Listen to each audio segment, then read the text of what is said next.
Hello everyone, it's Bianca Crow, and you can call me Angela, and we're back with Shadows over Loathing. I'm pretty excited to be playing this game because I've been meaning to continue this for a while. Hello Gator, welcome to the stream.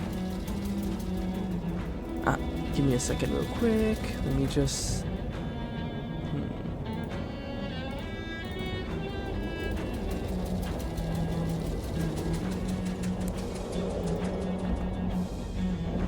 Okay, I'm here again. Alright, let's continue.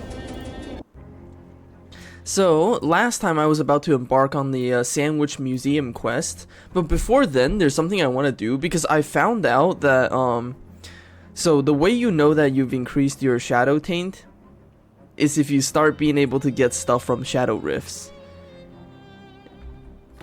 So if I can't get stuff from Shadow Rifts yet, that means my Shadow Taint level is not high enough, and therefore I need to increase it. And the way I increase it is by eating Shadow Foods. So I'm gonna eat Shadow Foods until I can grab whatever is in there. So I'm just gonna scarf down this hot dog. I need more power, it's true. Ooh. You consume the shadow hot dog, which is both inside and outside the bun. The shadow is now inside you as well as outside you. A pleasant numbness spreads within you, soothing darkness. Your shadow taint level increases. Okay, so the game does in fact tell you if your shadow taint level goes up. Cool. I'm glad it's not an invisible stat and you can actually see it. That means I should finally be able to grab these shorts. Yes. I'll take the shorts. You reach into the ring of energy and grab the shorts. A short while later, the ring audibly winks out of existence. I have the shorts. Hello, Manage Bunny. Thank you for the short imposter redeem. I just got some shorts.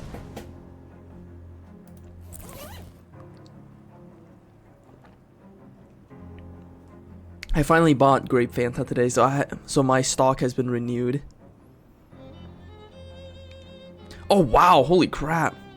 These shorts have many pockets and each pockets contain infinity. Plus 50% the item drops, that's really good. That's a lot of items. The shadow stuff does sound comfortable, I want to have more shadow stuff. We gotta get those pants. Well, anyways, now that we finally increased our shadow level, let's go check out the Sandwich Museum questline. Ah! I forgot I have the Cursed Compass. The Cursed Compass pulls you west and west-east deep into the heart of the forest, the trees expanding fast in size and number. All around you are trees, trees, and more trees, until, like the popping of an ear, all noises cease and there is quiet. You are in a clearing. At the end of a long wooden table sits an 8-foot skeleton on a mossy throne, wearing a crown of sticks and leaves. The skeleton is immobile, bound to its chair by vines and drizzles of sap. In its hands are a knife and fork. The dinner meal is on the table. We got the shadow salad. It would be funny if it weren't so terrifying. Increases your mysticality. Oh, we don't really need... actually, no, we do need that. We're a caster. Maybe that's just the appetizer, but you can't be waiting around much longer. Who knows what service is like here. Now that we have the shadow compass, we can just farm for shadow foods, which is exciting. Because I want to get some shadow foods. Oh yeah, I forgot there's the newspaper.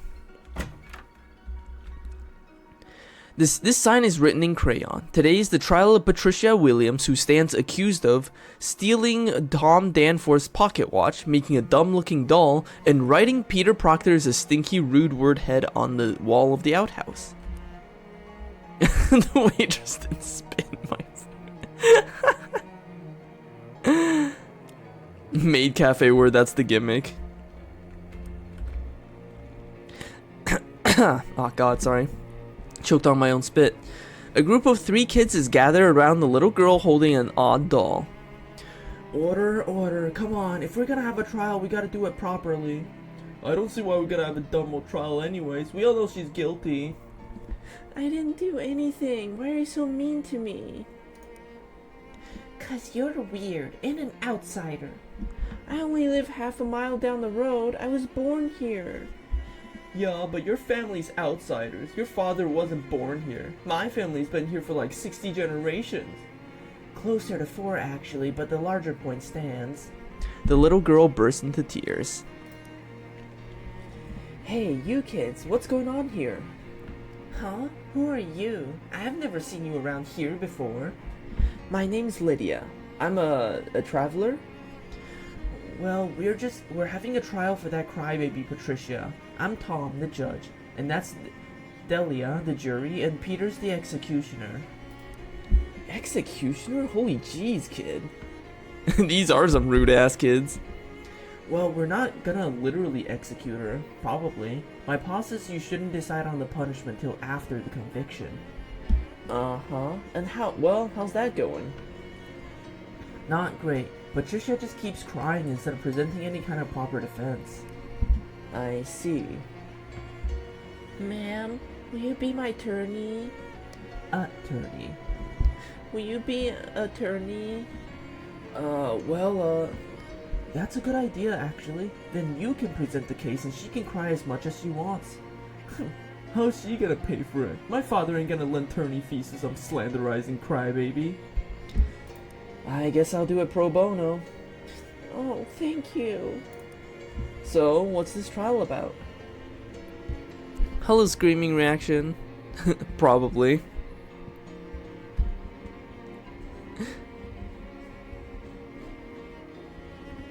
Let's see.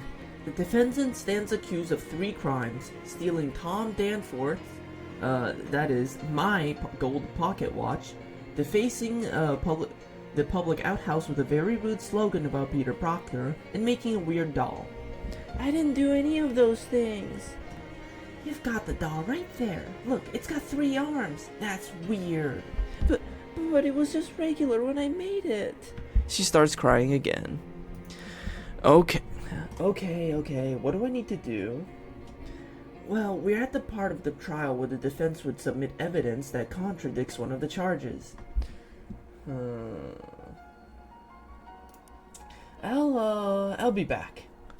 You can't just leave. We're in the middle of a trial. Yeah, but what if I have to go? That's what I'm saying. You can't. No, I mean, what if I have to go? You know? Oh, well, look, kid, I can't just unload in the middle of a church. Jeez, lady, alright, fine. I hereby suspend the trial for a short recess. Time for us to hunt for evidence. I love that line, by the way. We can't just unload. I can't just unload in the middle of a church. Oh yeah, I forgot. We already collected the graffiti rubbing of Peter Proctor's a stinky doo-doo head. So that's one piece of evidence. We'll have to go collect more. Hello. Mrs. Danforth gives you a cheerful nod. I ran into Tom at the church playing with the other kids. He seems like a real smart cookie. Oh my, yes, he takes after his father. Always got his nose in a book. It'd be nice if they got to spend more time together, but the pocket watch Clarence got Tom for his birthday has helped. We'll have to find the pocket watch. Pocket watch? Yes, a fine gold pocket watch to help keep track of when he'd be back, Clarence said. Tom really cherishes it. Do you know the boy said he wants to be buried with that watch? Buried with it? Wow. Well, we know he was buried with his pocket watch, so let's do some desecration of the dead. Did I already talk to you? Hi there. Enjoying that sandwich cream? Sure am. Can't get enough of this stuff. That's probably why everybody calls me Creamy Steve. Probably, yeah. Best sandwich cream in the tri-state area right here. It's a traditional recipe. Do you know any hobo code, Creamy Steve? Sure, I know 2 words. Is one of them cream? Yep, and the other one is here. Hi, Creamy Steve. You know, there's a hobo camp over Ocean City. I bet they'd be interested in this cream. Oh, huh, you think so? I'd love to share this with the other like-minded individuals. Sure, you could probably set up an extremely specific trade route. Sold. Creamy Steve runs into the gift shop to get some more cream for the road. Oh, right, it's because I changed this sign in the past. This sign used to say, sandwich gazebo, vagrants unwelcomed, or not welcomed, but I changed it to welcome in the past, so now there's a hobo here. Anyways, let's go rob Thomas Danforth's grave. Well, look at that. Tom got his wish after all. We got his pocket watch. The gold pocket watch has "To my son Tom on his 12th birthday" engraved on the inside of the lid. We just robbed his grave.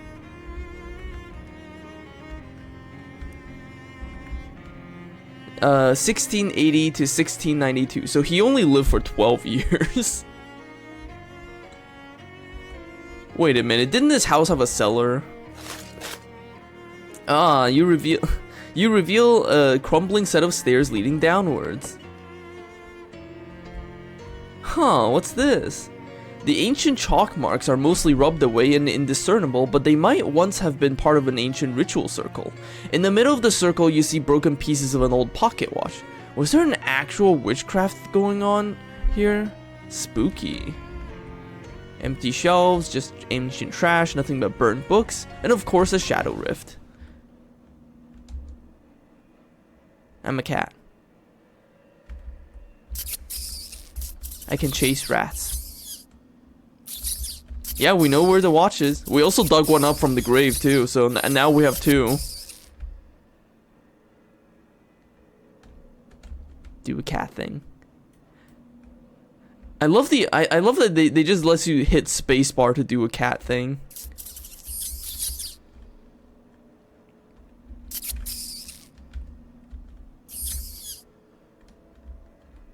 Now we already dug up his pocket watch from the grave, so I'm pretty sure that'll suffice as evidence. Hey, hey, hey, hey, hey. Hey, buddy. There we go. We gotta do a cat thing.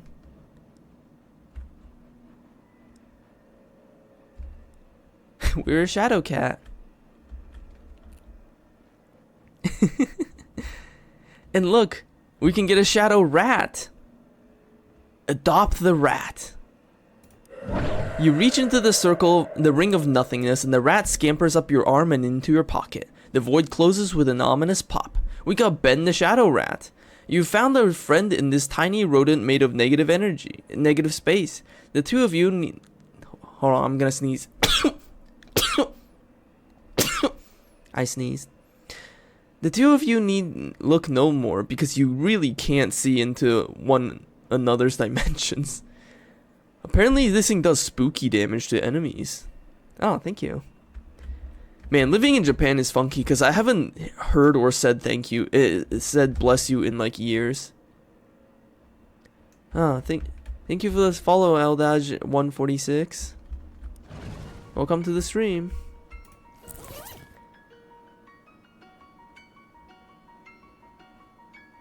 Oh, never mind, it's a bot.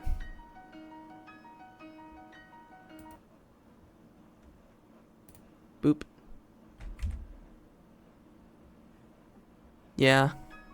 Anyways, we got Ben the Shadow Rat. I want to see what Ben the Shadow Rat do.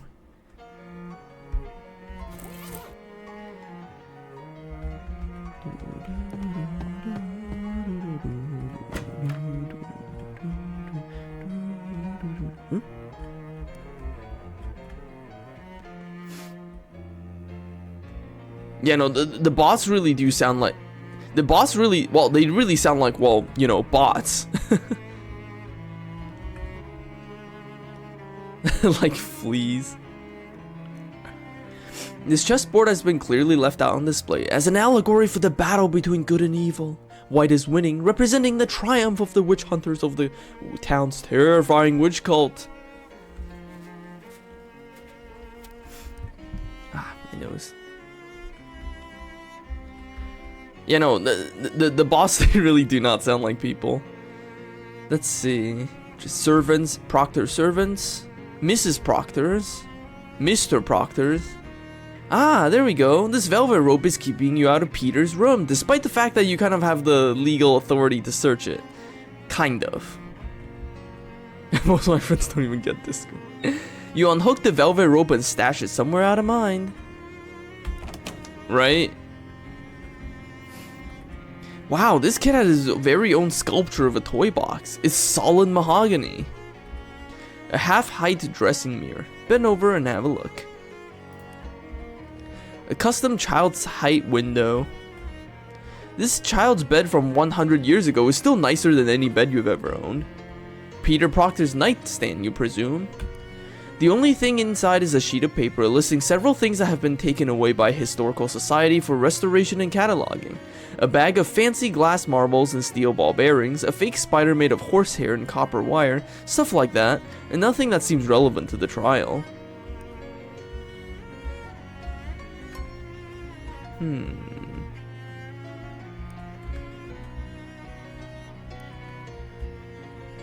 I wonder if there's something I have to do. Proctor's spare room.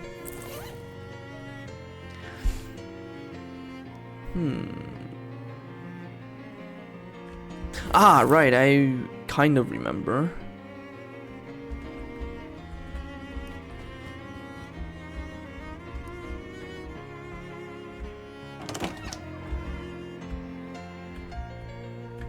Not really, it's been a while actually.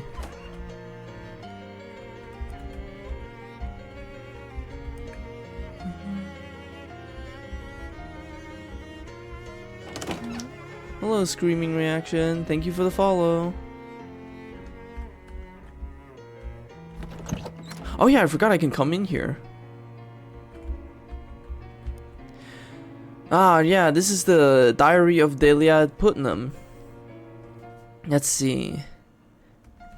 Mostly, it doesn't look interesting enough to be worth deciphering the archaic handwriting and spelling, so you flip ahead to the last page. 6th of March, 1692. I hate that Peter Proctor so much. He thinks he can just go around being as mean as he wants to everybody, just because he has a lot of money and lives in a big house and all. I should have used a much stronger curse. It would have been worth the trouble. Wait a minute, this handwriting matches the graffiti from the outhouses. You look over your shoulder and see the guard watching you. You're gonna have to distract him if you want to get away with tearing a page out of this book, and then get away with the page you tore out of the book.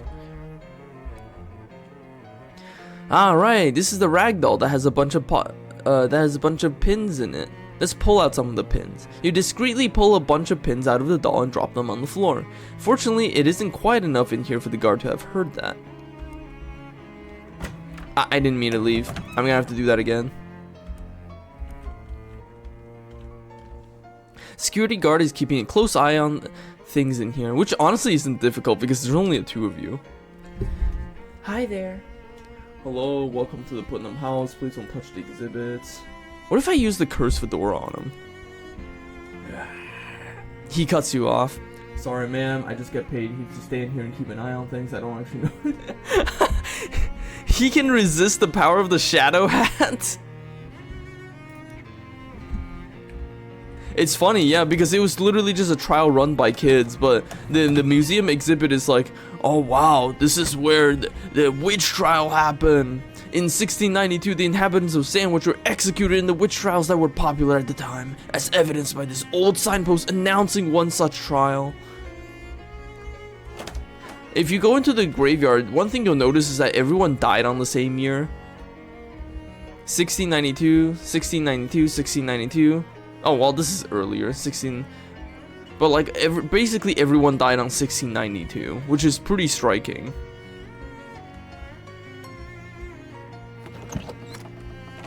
Yeah, no, that guard can literally resist the power of a cursed hat. That's crazy. But you know what he won't be able to resist? He won't be able to resist the pins. Hey, a bunch of pins fell out of that doll. Sorry, ma'am, I just got paid to... What did you say? Some of the pins fell over that weird voodoo doll or whatever. That might be dangerous. Someone could step on them. Oh, jeez. He goes over to the display and starts picking the pins off the floor. Yeah, no, he's very good at not my job. He's so good at it that he can resist cursed hats. But anyways, he's distracted now. Better stay back, ma'am. The floor is hazardous. Well, we can tear out the page now. You clear your throat loudly enough to cover the sound of paper tearing and stuff it up your sleeve while flipping back to the front of the book. I like to imagine that while we were tearing the page out, we just go like...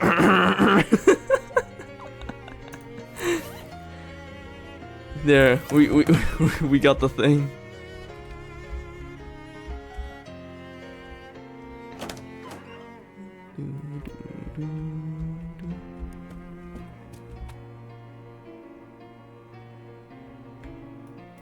I know there's something we have to get from Peter's room, but I think I haven't triggered the right event for me to be able to grab it yet.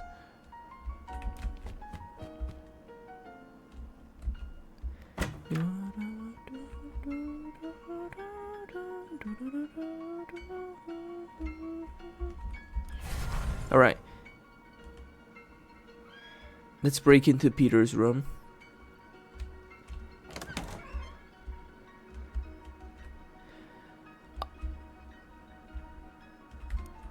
You hide behind the arras, hoping the proctors aren't genealogically Danish. What? Fortunately, Mrs. Proctor doesn't seem to have noticed your move. Her conversation gradually returns to a less hushed, more easily eavesdroppable volume. Let's drop those eaves. Did I mention we've been picking out some new furniture for the bedrooms? Oh, really? Yes, bureaus and armoires and such. I found a delightful little nightstand for Peter's room. It even has a secret compartment in it for when he's older and needs to hide sinful lithographs from us. How charming. How interesting. Okay, there we go. Now we got the hint we needed. There's a secret compartment we need to look for. Once we acquire that... I have no idea what they mean by litho... I'm guessing they mean like writing.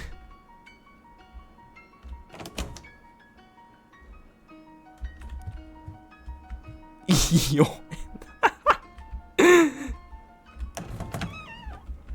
They absolutely got those.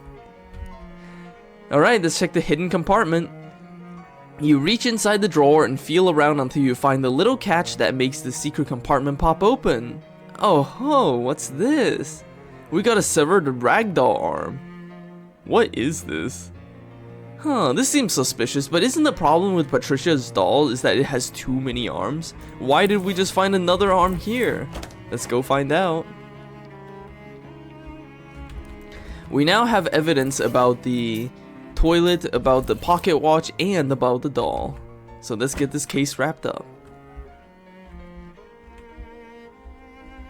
Man, I love the vampire boots. I love floating around.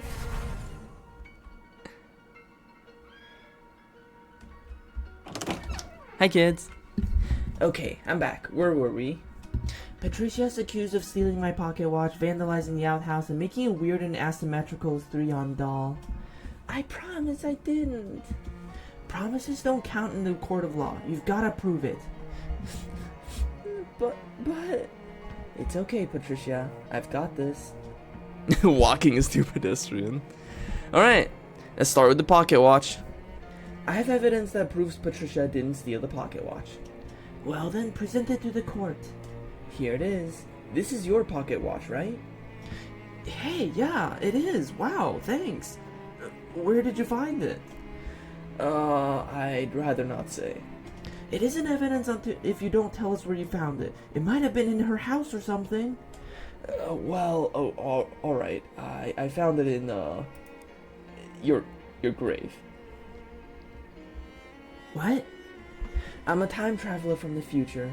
I heard your mom say you love your pocket watch so much you want to be buried with it when you die. So I went back to my time and dug up your grave to see if you were, and you were, and there it is. That's crazy. You're crazy.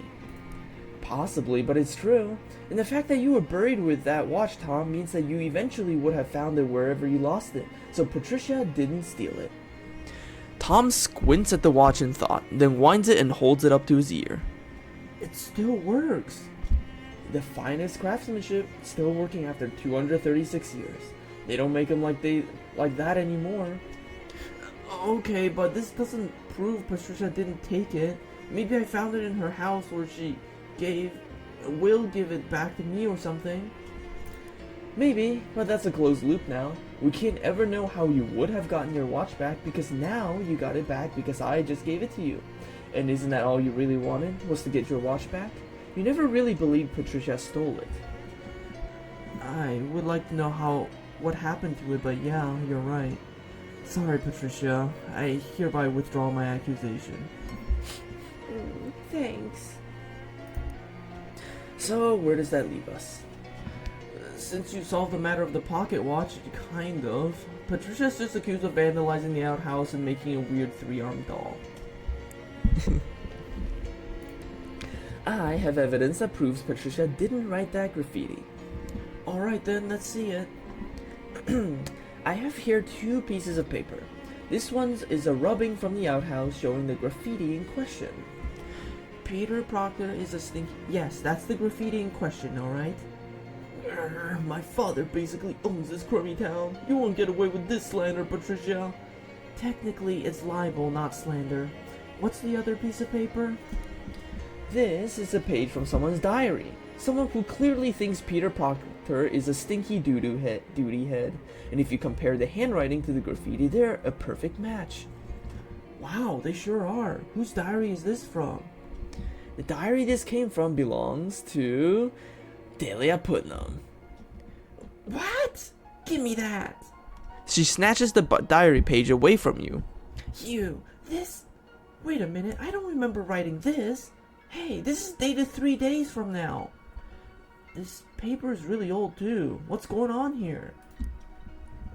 I already told you guys, I'm from the future. I stole this from a museum. My diary was in a museum? Wow. So you admit that I wrote the graffiti, yeah, whatever. It isn't libel if it's true, right? Hey! Yes, that's correct, and in any case, the charge against Patricia is hereby dropped. You do owe someone an apology though, Delia. Yeah! Not you, duty head. She means Patricia. Sorry, Patricia. It was Peter I was mad at. I didn't mean to get you in trouble for it. It's okay. He is a duty head. Hey! I love how they're just picking on Peter so much. What's next? You cleared Patricia on most of the charges. Only thing left is the matter of her making a weird 3-armed doll. Well, what's wrong with that? So she has a weird doll, so what? Cause you can't just go around being weird and different all the time, no matter how much you want to. Mom, pass it ain't proper. Yeah, it's part of the social contract. Did you sign a contract, Patricia? I didn't sign anything, I promise. It's not that kind of a contract. It's a part of the social. That's such a big word. I love that because that's such an anachronistic word to use in this timeline. I have evidence concerning the doll, I guess? You guess? That doesn't sound very evidential. What did you find? Well, I found this little arm that looks like it was torn off of a rag doll, but if Patricia already has 3. Let me see. Oh yes, this is mine, look. Patricia holds up her doll, showing you the stitches where she fixed the hole left by the torn off arm. Hello gamers against weeds, welcome to the stream. Wait, your doll was originally a regular 4-armed one? Uh-huh. I made it based on yours because I thought it was neat. Hang on. A 4-armed doll is regular in 1692? Not everywhere, but around here, yeah. I got so bored, I wanted to something different, so I made a doll with 4 arms. But I'm not allowed to be different, so I had to tell Mom and Pa it was the regular fashion for dolls. And, I don't know, it just became a thing. I think I get it. So you were mad because you thought Patricia had out-differented you by having an asymmetrical doll. Yeah. I'm sorry, Patricia, that wasn't fair. Your doll's really good. I like it better than mine. Aw, thanks. I forgive you, Delia. Our dolls can hug and make up. Say, that's funny. I just noticed the fabric on the missing arm has gone all stiff, like it's really old or something. Yeah, I brought it back from the future. Where did you find it? We still haven't really resolved what happened. Who cares? It's just a stupid rag doll. If your parents had any money, you two could have real dolls instead of making your own out of trash. I found it in a secret compartment in Peter's nightstand. Why you? Yeah, that figures. Not surprising in the least. Charge dismissed. General Grievous. General Grievous dolls. Aw, thank you. I really appreciate that compliment. Also, I completely forgot I have emotes. So, what's left? Everything's been accounted for. Congratulations, Patricia. You've been acquitted of all charges. Oh, thank goodness. Thank you, Miss Lydia. No problem. I was happy to help. Is there anything we could do for you in return? Well, there is one thing I'm curious about. Do you kids know anything about witches? Witches? You mean like black magic, consorting with the devil, that kind of thing? Yeah. Check out this rube who thinks witches are real. Yeah, that's just scary stories parents tell their children to make them go to bed on time. So, no witches, no witch trials, nothing like that? Nope, not that I've ever heard of. My dad travels the whole region on his court circuits. Well, at least these kids don't know anything about witches, but we did find that cellar with the weird magic circle in it. Maybe they just don't know about the witches, you know? Oh yeah, we gotta ask for Delia's house keys. Hey Delia, can I borrow the key to your house? Excuse me? I need it for a time travel thing. She probably just wants to burglarize you and make a killing on the antiques market in the future. That wouldn't work. If she took something from now into the future, it would still be new. Antiques aren't valuable unless they go the long way around. Look, why do you actually want my house key? The rich kid's mom is a witch. It could mean nothing. Well, I'm not exactly sure, but apparently your house catches fire sometime in the future, and I think it might be a good idea to prevent that. Wow, yes, I agree with you. Unfortunately, I lost my key once out playing in the countryside. Do you have some kind of magic future way to find lost keys? Oh, maybe I'll think of something. Okay, so we can't actually find her house key until later. So we'll have to come back to do that. Yeah, we'll have to get a metal detector.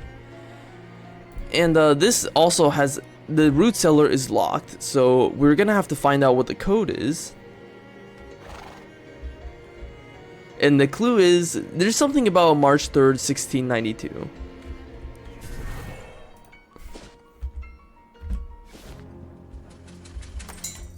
So let's go take a look at the newspaper.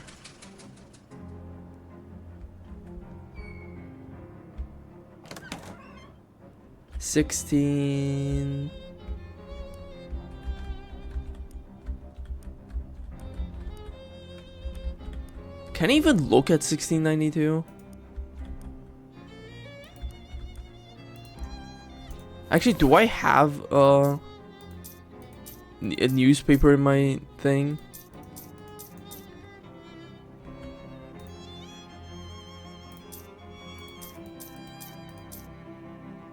Oh yeah, I forgot I have the dough baby recipe. But yeah, do I even have the thing I need? I don't actually know. It's been a while.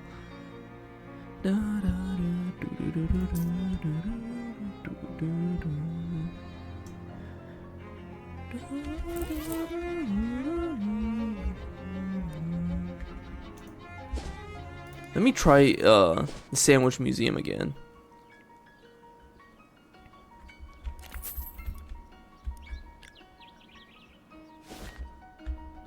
Is there a newspaper here?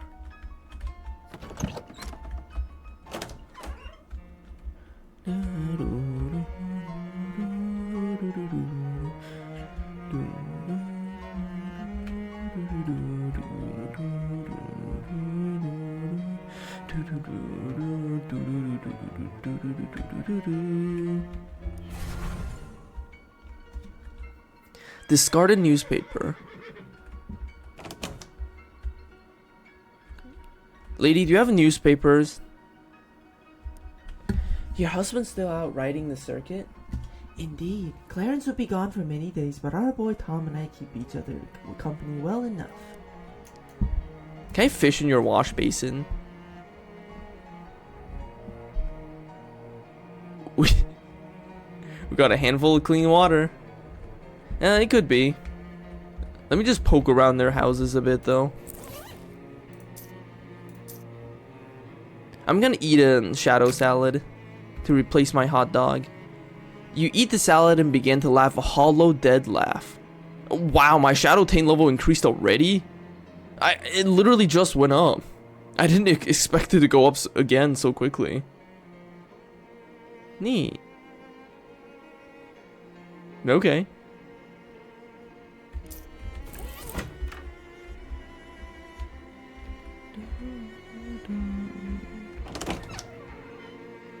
I did take it from an overlich, that is true. I did eat a lich's salad.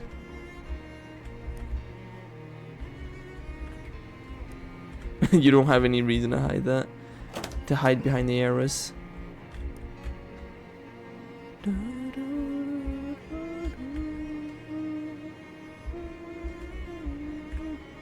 I kind of like that, like, when you're in the past, the music has a reverb on it. It's a very nice touch.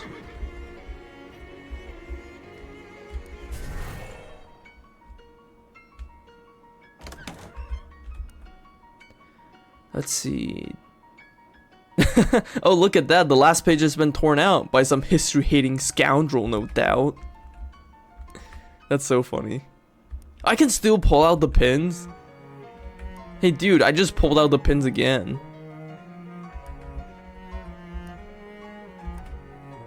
There's literally no reason for me to do that.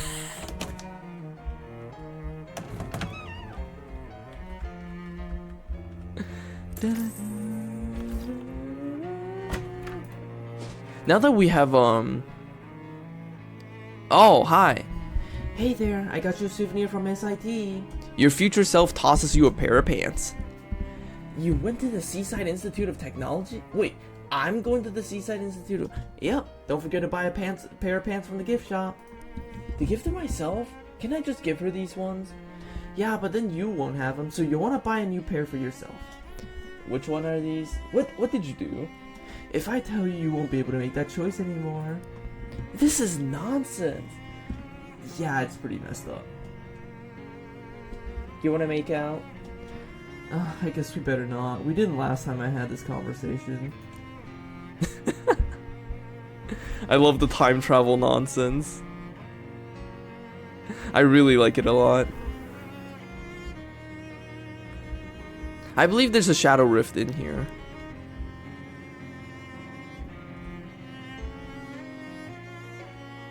And I'm correct. Shadow rift. Oh yeah, I already solved it. I already solved this one. I can solve it again though. Die. God, the fact that that robot has a brain in it is kind of gross. All right, we can get the shadow ring now. a throbbing ring of negative energy around the smaller, less throbbing ring of negative energy. You reach inside the ring and grab the smaller ring. The larger outer ring then slowly gets smaller until it's the size of the original smaller ring, and then it gets even smaller until it's the size of a ring a tiny doll might wear on his tiny pinky finger. Then finally it gets so small that it stops existing entirely. We got the shadow loop. Ah, an endless loop of nothingness. If you put your if you put your finger in, can you be sure it will come out on the other side? It increases the rate at which we'll encounter shadow creatures. That's exciting. Forget the toilet ring. Let's put on the shadow loop. I believe there's another shadow rift we can visit here. Exotic dick ring. That would be such a scary dick ring.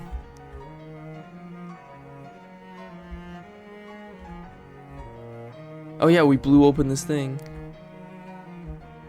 Is there no shadow rift here?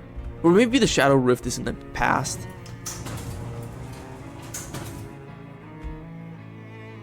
Is it possible for there to be a shadow rift in the past?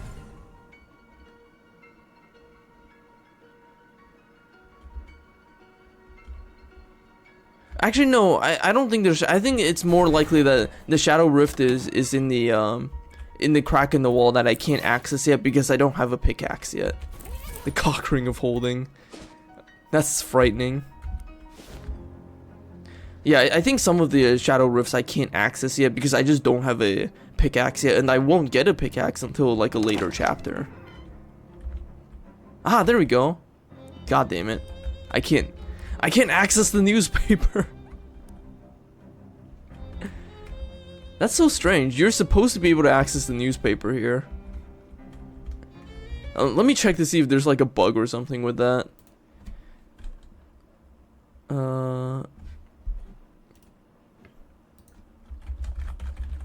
Because you're supposed to be able to check the newspaper after you've examined it in the past.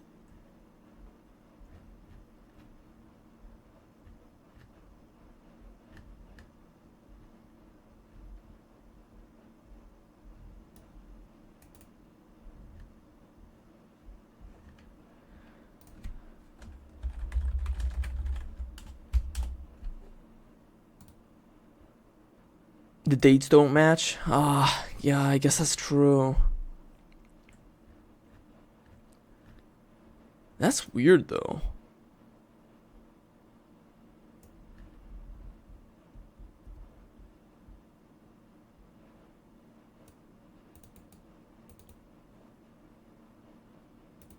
Oh well.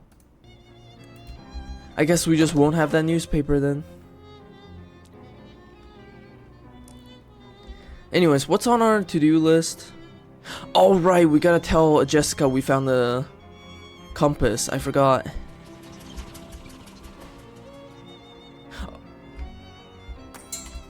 Hey Jess.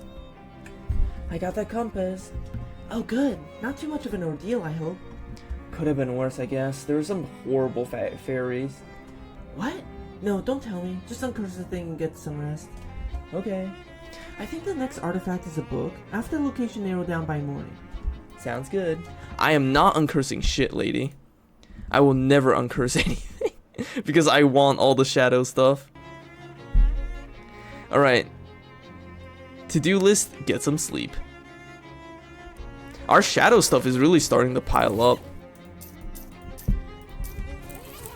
Oh yeah, if we go to the hobo camp right now... Oh! Ah, jeez. Don't do this to me, Flux. A couple of black orbs or holes or whatever those bizarre shadow monsters are made of are drifting towards you. You experiment with them a little bit, walking around behind them, moving erratically to see how closely they track you, trying to get them to collide with each other, and so on, but you can't really draw any conclusions from this. Also, they seem to be getting annoyed with your fooling around, although you aren't sure how you know that. We can sing to them because we're shadow tainted. You sing to the orbs, they harmonize with you and with each other. They join, they elongate. They are a pickle now. Yes, a pickle. Good. We turn them into pickles.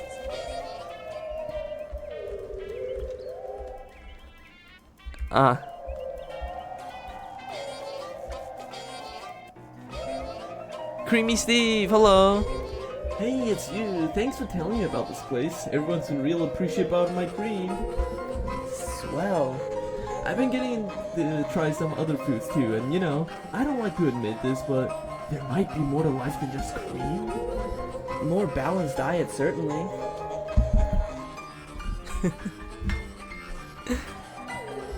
Once our shadow level goes up again, we won't be able to talk to these hobos anymore. They're anti-darkness.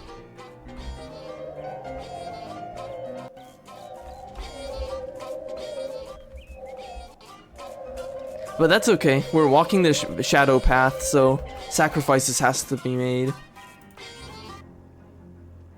It's the paperclip sale. I'll buy a, whatever. I'll get a paperclip. Anyways, let's get some sleep and see tomorrow. Charles flags you down. I got some applicants for the new storefront I fixed up over there on the other side of Cola War's surplus store. Got a second to pick one? Sure thing. The first applicant is La Table Enchantée. It's like a high-end kitchen store, magical utensils and the like. The second is Texas Instrument. The guy from Texas selling musical instruments, I guess. And the last applicant is Advanced Pants. It doesn't say what they plan on selling, but I have to assume that it's pants. Laptop. Oh yeah, I don't know French phonology, not gonna lie. The enchanted table, yeah. I could get the magic weapon place, but I kind of want the pants store. I'll go with the pants store. Okay, I'll move him and get the next storefront ready for applicants. Thanks, Charles.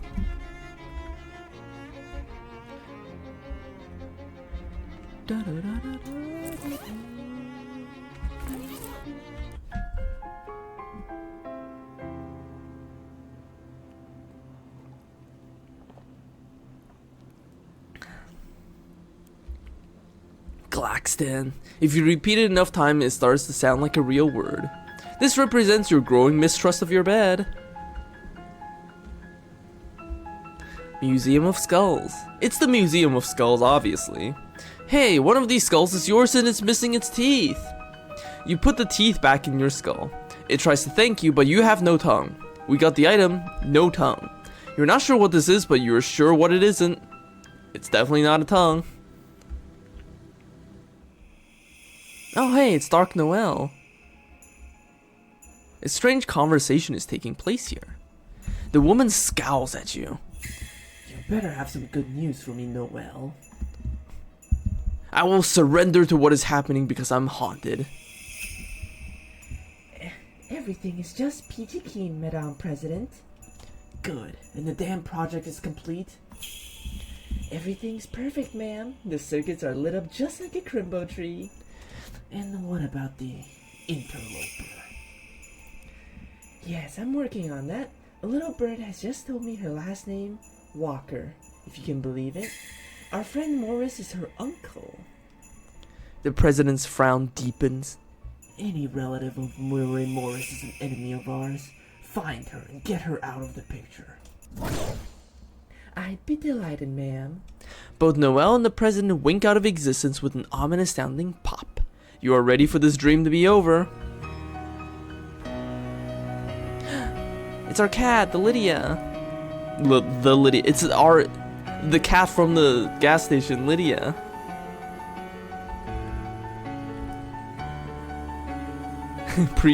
Yeah, no, we get to have precognitive dreams.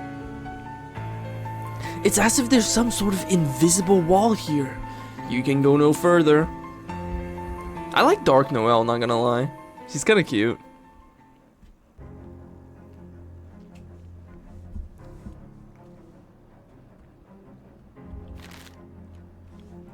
Wake up in the morning feeling like P. Diddy.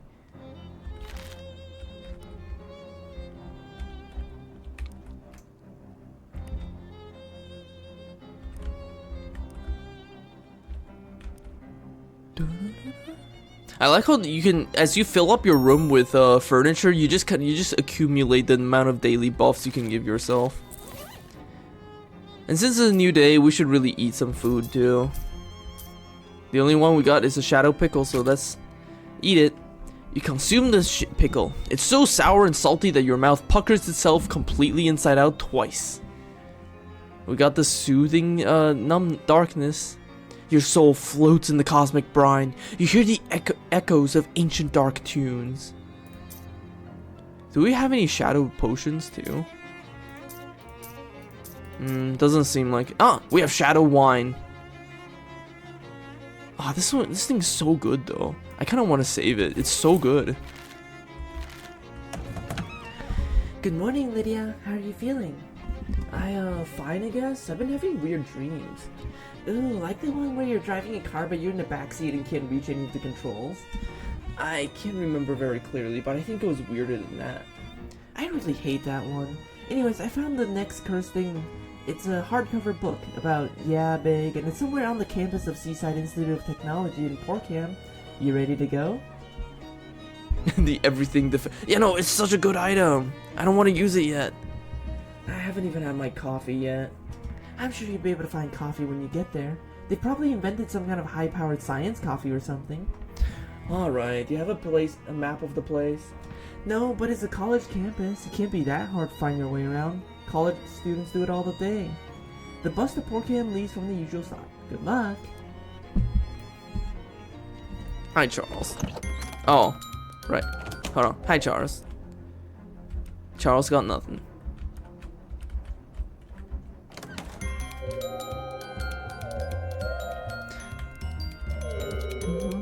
These people are obviously on the third date and you shouldn't bother them. I like how these people are just here every day, all the time, having dates. Ah, it's the two girls you met in the diner back in Poughkeepsie. Hey there, how was your road trip? Oh, hi, it was just a cat's pajamas. Her OAO was all in a tizzy that we mooched his egg crate, though.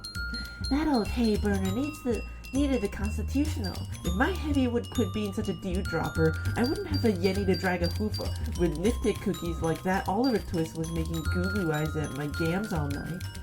That Ziv was a four-flusher from hell to breakfast. If you hadn't been so sophisticated on that panther soy we were gargling, you wouldn't rumble that he was itching for your Mazuma more than your stills.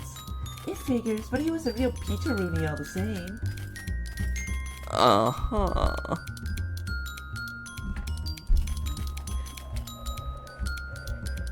The two, they're still totally baffling to speak with. I love the flapper speak in this game. It's really good. I do wish we can give Fancy Dan some shadow wine. Hey there, baby, what's shaking? You are, Dan. Yes, I am. Here's a cut of the profits, baby. Alright, let's get our daily wine. We gotta get our gin. And that's all we have. We have our gin now. Let's buy this man a drink. You buy him a drink and awaits his prognostication. After a few moments and a few sips, he clears his throat and speaks. I see a wise man hiding behind the veil of steam. I see. I think I see.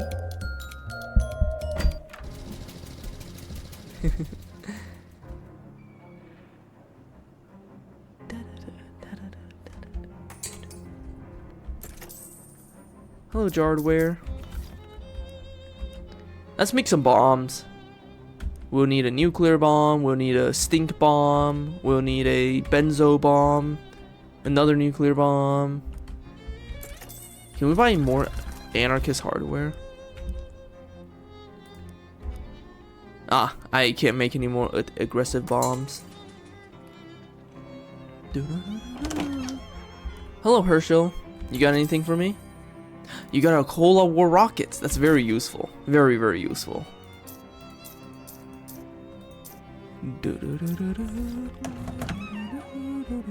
Advanced pants. Hello.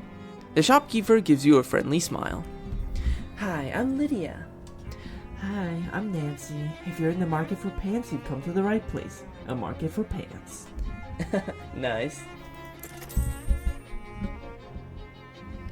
Ah, pants. She also has one thick canvas skirt, apparently. A skirt made of durable canvas. Just don't let that Magritte clown paint a pipe on it. Oh, I get it.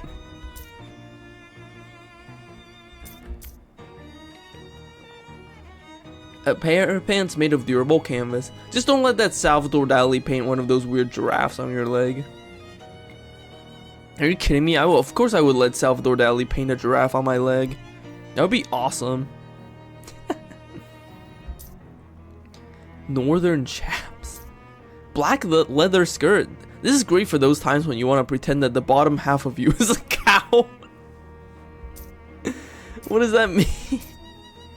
I'm gonna get the black leather skirts just because. I don't see any mysticality pants though.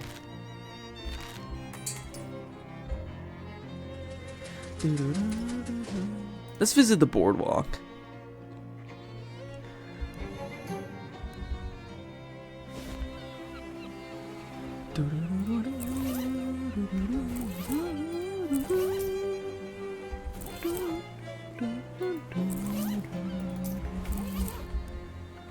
Okay, I don't have any new hats for this man.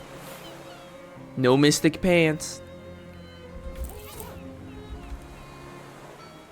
I don't think we're ready for the next level of this either. No, we need 9 of all stats.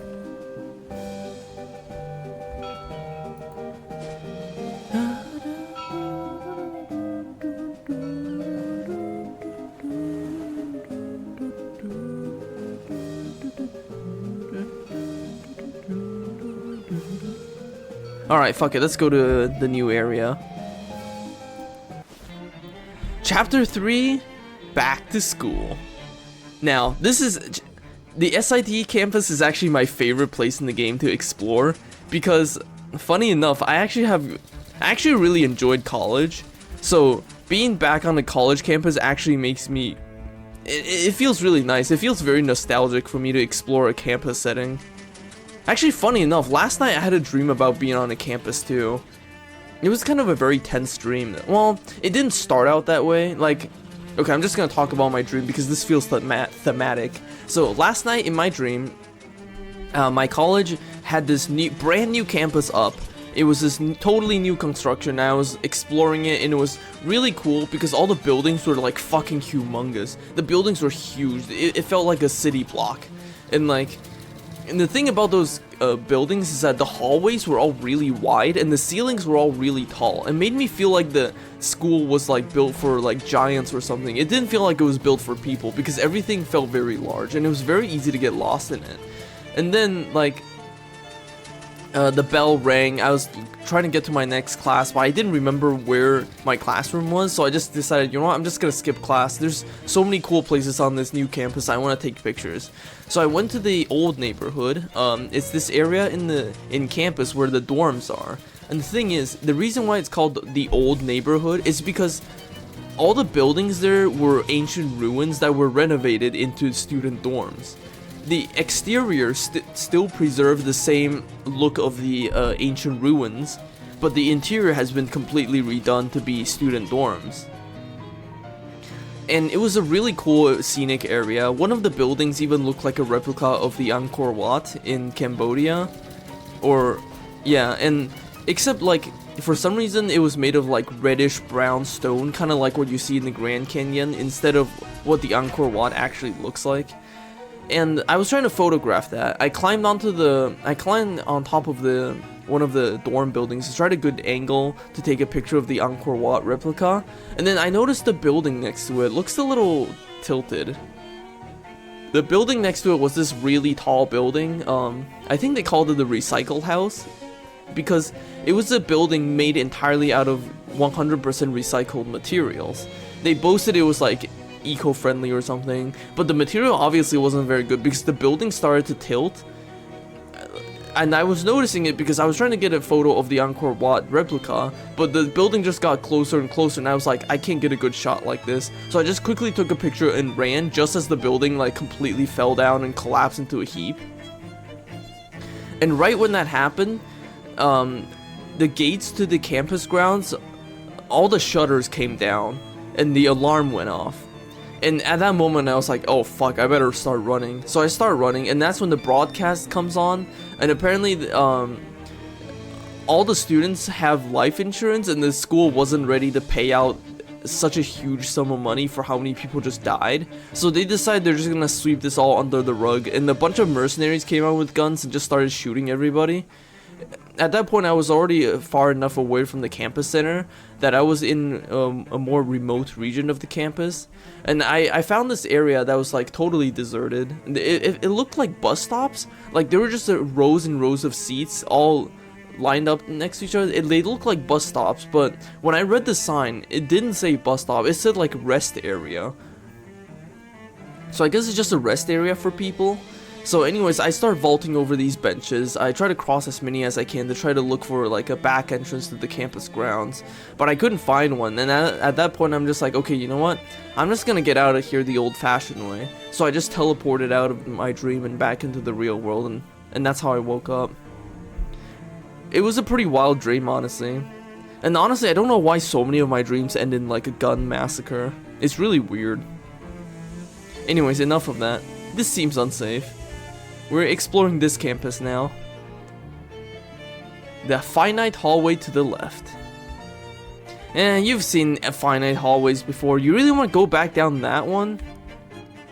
Huh, that's more finite than you expected. This hallway is so short and unremarkable that you pass right through it the first time without even noticing. The posters on this board are from years ago. It's probably best not to wander aimlessly around outside of campus. You ought to go and find that cursed book. All of the events listed on this board either happened last month or are going to happen next month. You don't have time to poke around in weird labs, you gotta go find that cursed book. As you enter the library, an elderly man, presumably the librarian, waves you over to his desk. Hello, I'm afraid I don't recognize you. Are you a student here? Oh no, I'm just looking for a book. I'm sorry, the Institute's library is only for students, alumni, and faculty. It's really important I see this book though. I do wish I could help you, but rules are rules. You'll have to inquire at the admissions office first. Well, we got kicked out of the library. Our founder, Junius Fitzgerald Technology. His name is Technology. The nozzle of this drinking fountain is plugged up with chewing gum.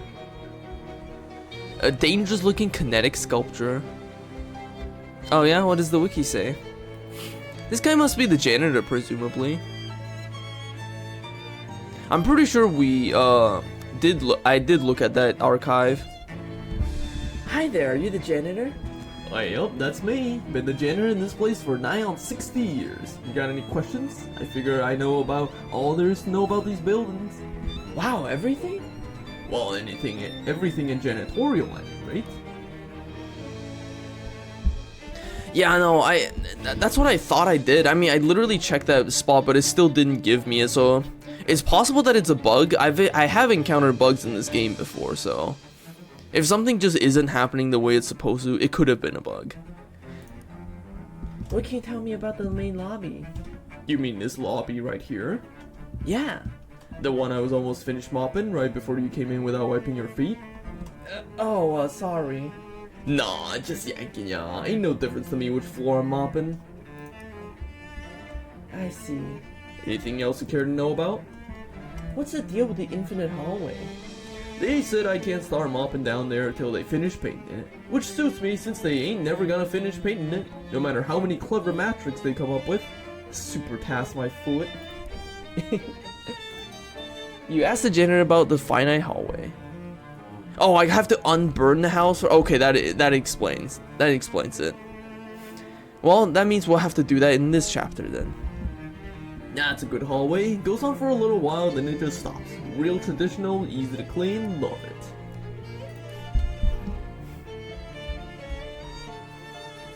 Yeah, I gotta get the metal detector first, which happens in this chapter actually, so. Can I go into the infinite hallway? I want to go to the infinite hallway. Notice, the hallway is infinite, your bladder is not. Here's the restroom.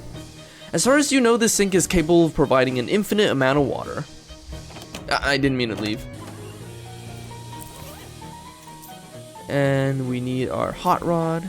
Thank you for the short imposter redeem, Manager Bunny. A steam-powered toilet. You don't see these very often, it's not hard to imagine why.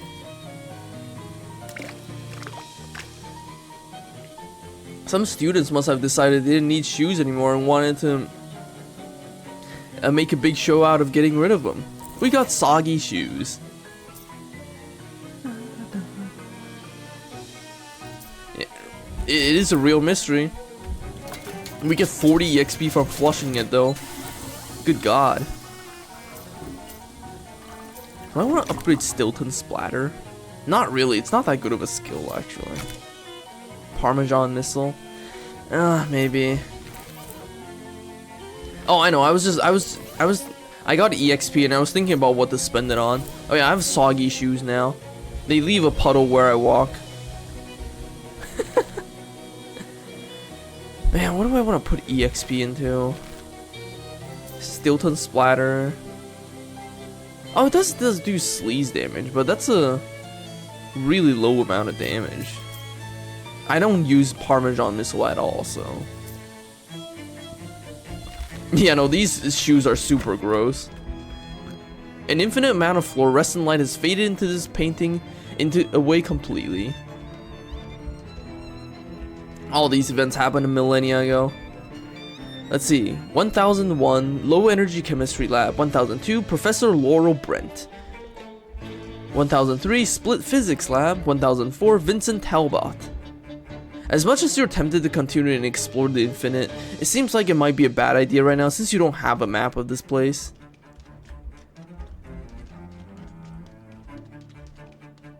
God, you can hear the wet slapping of the shoes.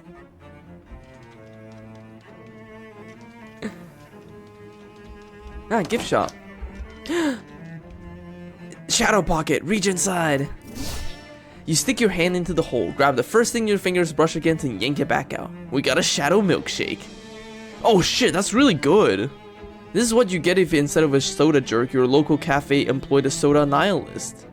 This thing increases our mysticality and our AP. Holy crap, we're drinking that. Oh. It's like Nietzsche said fairly recently, be careful when you drink the Abyss's milkshake because the Abyss also drinks your milk. Ew.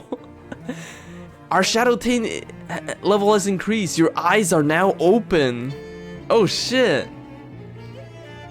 We got Milk of the Void. You're suffused with milky shadow. It's making you kind of phlegmy. Oh shit, look at our eyes. We've been permanently altered by the shadow. Oh shit.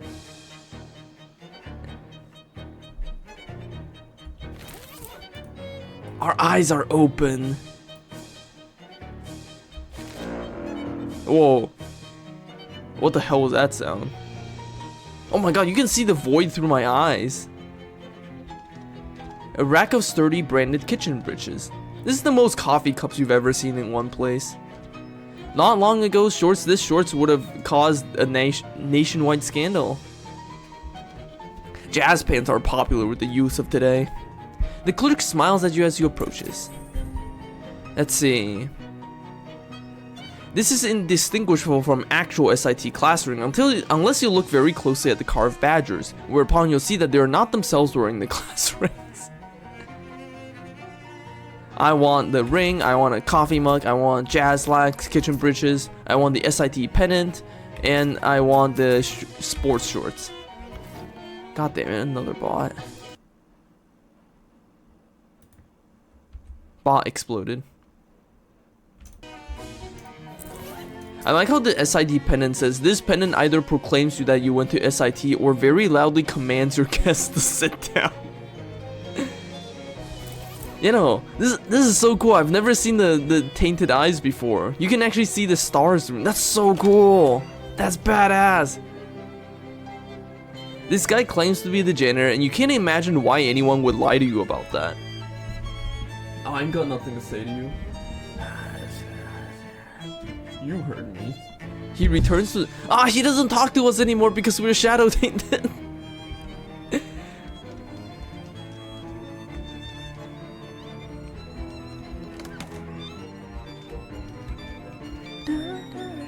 These plants grew from the seeds of knowledge. These fronds look very educated. Shelves of file boxes, probably student records.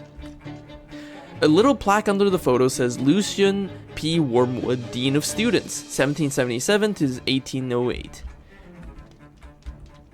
This is either the admissions clerk or someone the admission clerks pays to keep their seat warm. Hello, and how may I help you? Hi, the librarian said I need to be a student to use the library, so I guess I'm here to take the most absurdly roundabout route to my goals possible. Well, you'll be interested in the accelerated course then. Our usual undergrad degree is a 4-year program, but the accelerated course only takes 3 years is still kind of more than I was hoping. hours. 3 hours. Oh, okay, great. Big beard for a 31. Oh yeah, that's true. That is 31-year-old. How much will it cost? Are you from this area? Yeah, Poughkeepsie originally, but I'm living in Ocean City. Well, you're in luck. What with the accelerated course being discounted, plus a further discount for local education incentives, plus a further discount for the fact that we're in the middle of a break and the facilities would otherwise be idle, tuitions will be 100 neat. Wow, that sounds really reasonable. We also have some leftover grant money for low-income students this fiscal year if you need assistance. The grand total would come to free. Wow. Can you imagine getting a degree in 3 hours for free? Jesus Christ. I will gladly take you up on that offer. Great, sign here and we'll get you all set up. What would you like to take as your major? Oh, that's a big decision. Well, since we're on break and a lot of the teachers are out of town, it's actually not all that big. The 3 options available are botany, robotectronics, or chemicals. Hold on, give me a second. I just noticed my phone is dying, and I need to plug that in. Give me a second.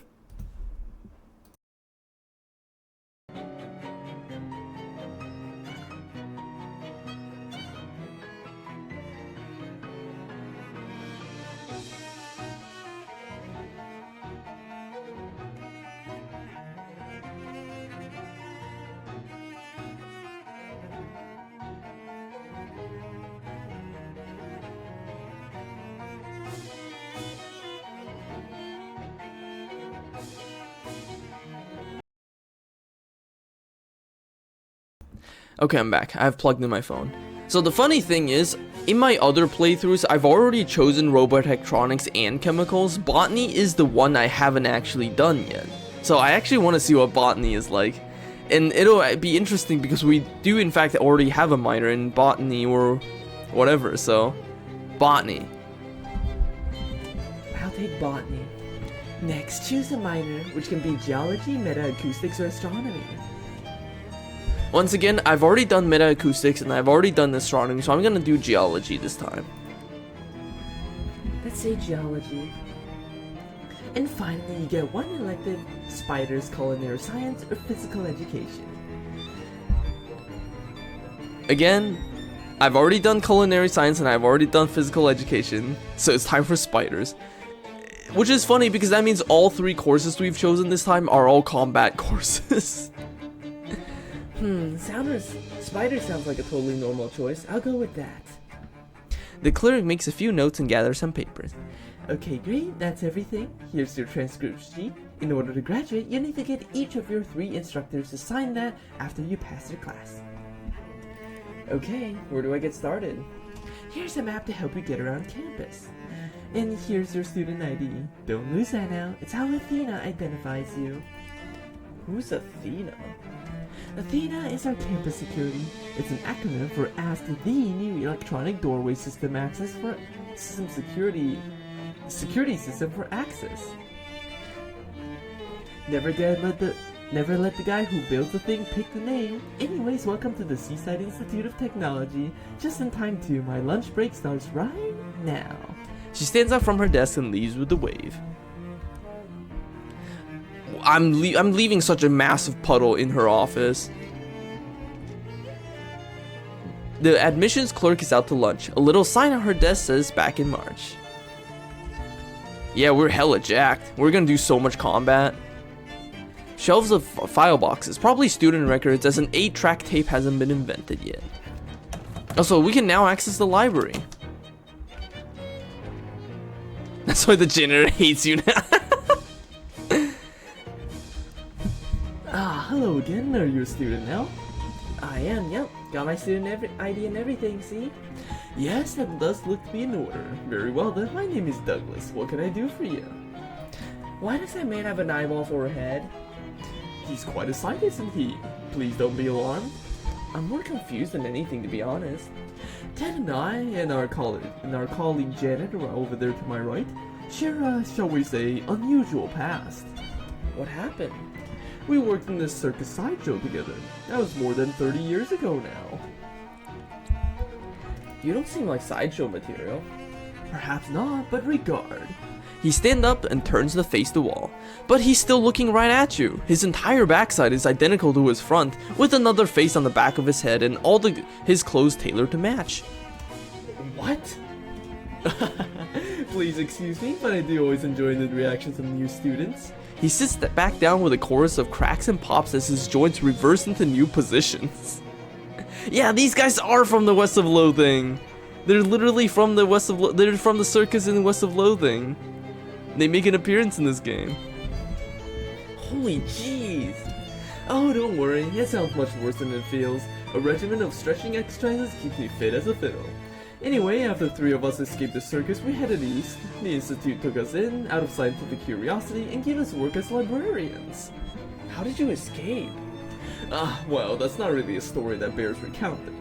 Besides, the 3 of us prefers to look ahead and not back, even myself. Is there anything else I can help you with? He's got the warp spasm. I'm looking for a certain book, but this is gonna sound dumb. I've been doing this job for many years, and I assure you, whatever it is, I've heard dumber. Well, I don't know the title of the book or what it's about. All I know is that it's hardcover and it's about so big, and it's probably an antique. Well, something of that size and age would be in our stacks. All the books out front here are the ones that won't be mourned if an undergrad doodles in the margin or uses a slice of bologna as the bookmark. I never know how to read that word. Bologna, bologna? Okay. Is there anything else I can help you with? I need help with one of my classes. If it's a subject I'm familiar with, I'm more than happy to help.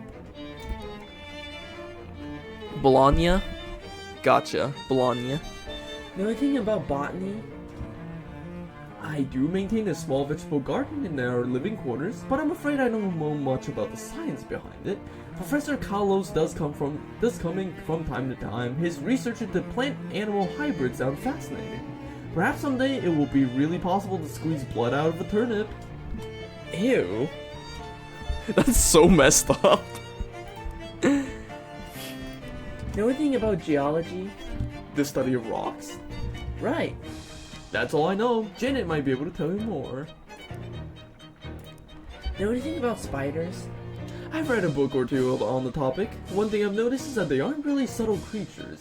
For many of them, their name is a dead giveaway for their abilities. The Arctic ankle-biting spider is quite resistant to cold, for example, and uses cold-based attacks. While the Chthonian magma spider breathes fire, so you would do well to be able to resist and douse flames while fighting one. For the ones not so transparently named, well, all you have to do is fight them and see what they do. Then you can be prepared for that next time.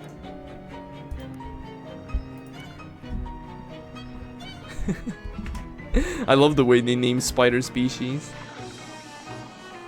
Hello. Hello, dear. Are you new here? Yeah, I'm Lydia. My name's Janet. Please do not be alarmed by my visible mechanical insides. I'm in no pain. Well, that's good, but, isn't the immobility an issue? Oh, I'm perfectly mobile. I have wheels, and the robotelectronics department has provided me with some very nice telescoping arms. I'm just sitting down right now, because with the majority of my students on break, I don't have any books I need shelving. Ah, okay then. Anything I can help you with, dear? Know anything about botany? Oh, you should ask Douglas about that, dear. He has a lovely little vegetable garden behind the staff housing. Know anything about geology? Well, I don't know a lot about the details, but Dr. Morton gave me a tour of the Hex Rock quarry. Simply fascinating. Have you seen it yet? I haven't even been to the classroom yet. Oh, you're in for an exciting time. Know anything about spiders? Oh, no, I can't tell you anything about spiders. Horrible things. Ask Douglas. Not a fan? They got all up inside my gears and, awful.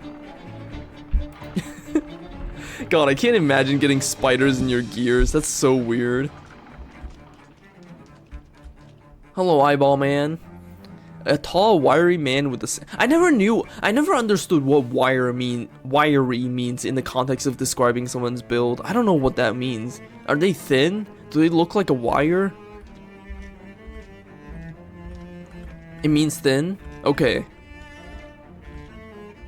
Okay, that makes sense. Thin and lean, okay. Okay, that makes sense. I always had a really hard time picturing what a wiry man would look like for the longest time. Every time I read it in the book, I'm just like, what does that mean? He's like a wire? I've never actually played XCOM. Hello? Douglas calls over to you. I'm afraid the stacks are off limits to undergraduates, faculty and alumni only.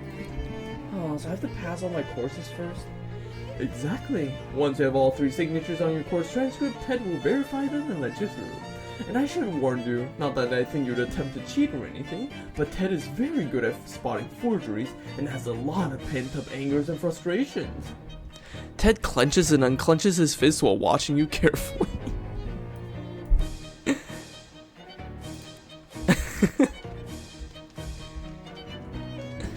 I don't think there's anything in the shelves here. You know, it's so funny how they just keep mentioning that the eyeball man is extremely angry.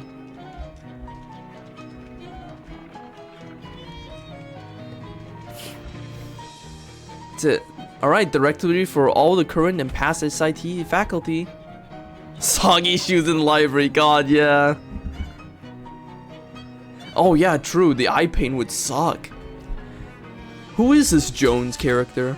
You look up Jones, Herbert Jones, professor of the sideways biology from 1864 to 1882, resigned after an internal investigation revealed that there was no such academic discipline. What about technology? Junius F. Technology, inventor of the university, 1630, patent expired 1650, dean of students 1630 to 1669, retired. Wiry also have the connotation of being tough or lean but muscled, so it's oh, okay, that makes sense. Interesting. Wormwood. Oh, not Wormwood. Wormwood. Lucian Wormwood, Dean of Students, 1777 to 1808. Presided over Galt's prize ceremony, February 17, 1788. Disappeared after the Blackfire incident, presumed dead. Majima from Yakuza. Ah, okay. Literally, yeah, no, Wormwood, like Lucius Wormwood, like that's literally like the devil. Oh yeah, we were also told about Professor Kalos. Agamemnon Kalos, assistant professor botany, 1915 to 1919, professor botany 1919 to present. Hello Fifi Man, welcome to the stream. Any other names we've spotted?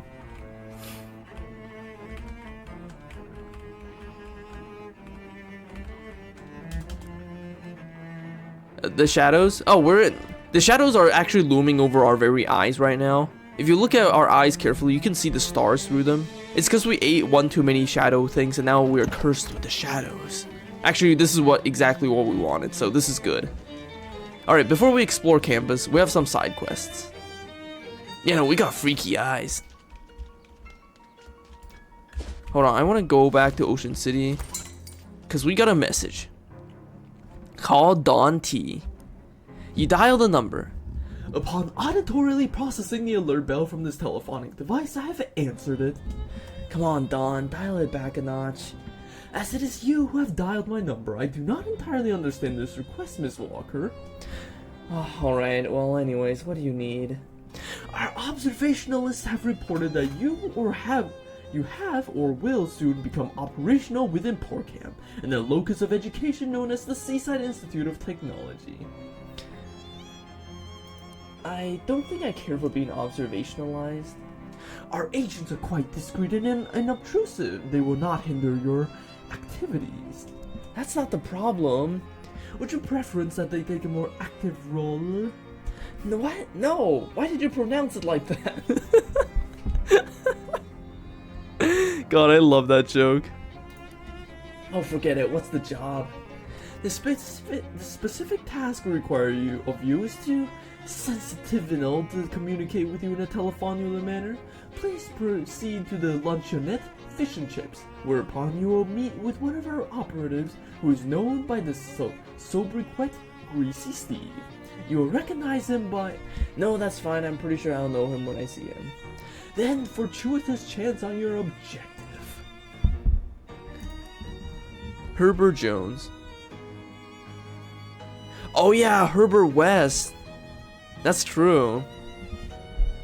Agamemnon Kalos can be read as the king of beauty. I didn't know that. That's interesting. That's an interesting thing to point out. Yeah, not Creamy Steve, Greasy Steve. Ah, Molly. Oh, it's just another random event. Hi, Howie. Howie looks up at you suspiciously over his harmonica. He gives you a sad look and goes back to playing. Oh wow, we really can't talk to hobos now. The washboard guy shoots you a suspicious look and then starts pointedly ignoring you. Don Toblerone knows less English than me. Oh, don't worry, there's multiple Steves. However, we can't talk to anybody now.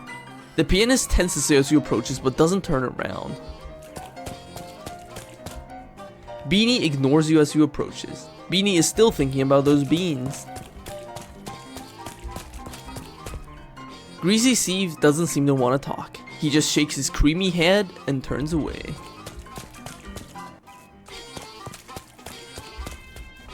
Samuel squints at you for a moment then turns back to the burned barrel. Dusty doesn't seem to want to talk to you. She sticks her hand in her pocket and looks deeper into the fire.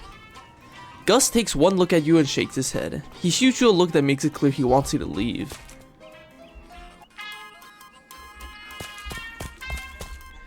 He glances at you, frowns, and goes back to what he's working on. He makes a get out of here motion without turning around. Yeah, no, that is interesting that the hobos here, they can tell when you've become corrupted and they just don't want anything to do with that. I've never played Kingdom of Loathing, but it's kind of funny that they become like the Scourge. Like, I can't imagine what that's like. Maybe I should play Kingdom of Loathing one of these days, just to see what the Scourge hobos are like, because that's actually really funny. She frowns as you walk up. She doesn't reply.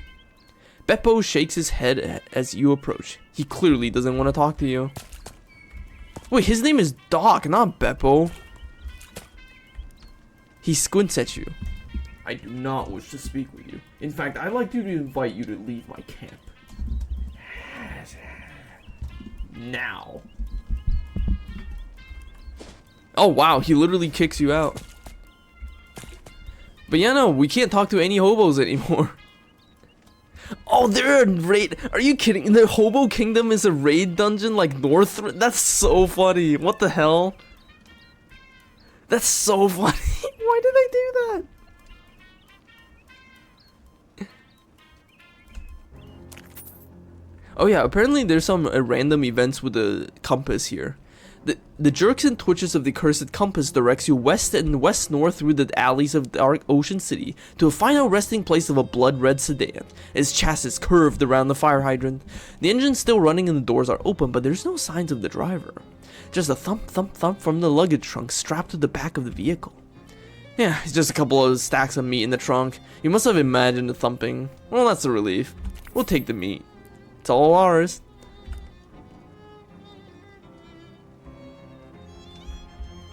Yeah, no, that's true. It is kind of weird. Like, we literally can't talk to the hobos normally. Like, we are only able to shadow talk to them.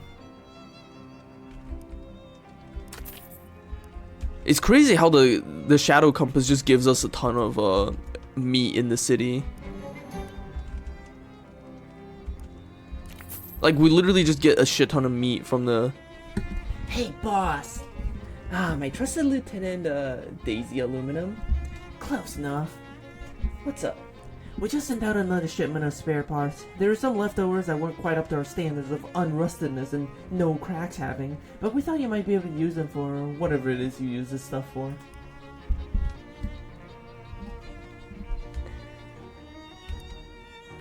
We are getting so much fucking meat from just wandering around with the compass. That's crazy.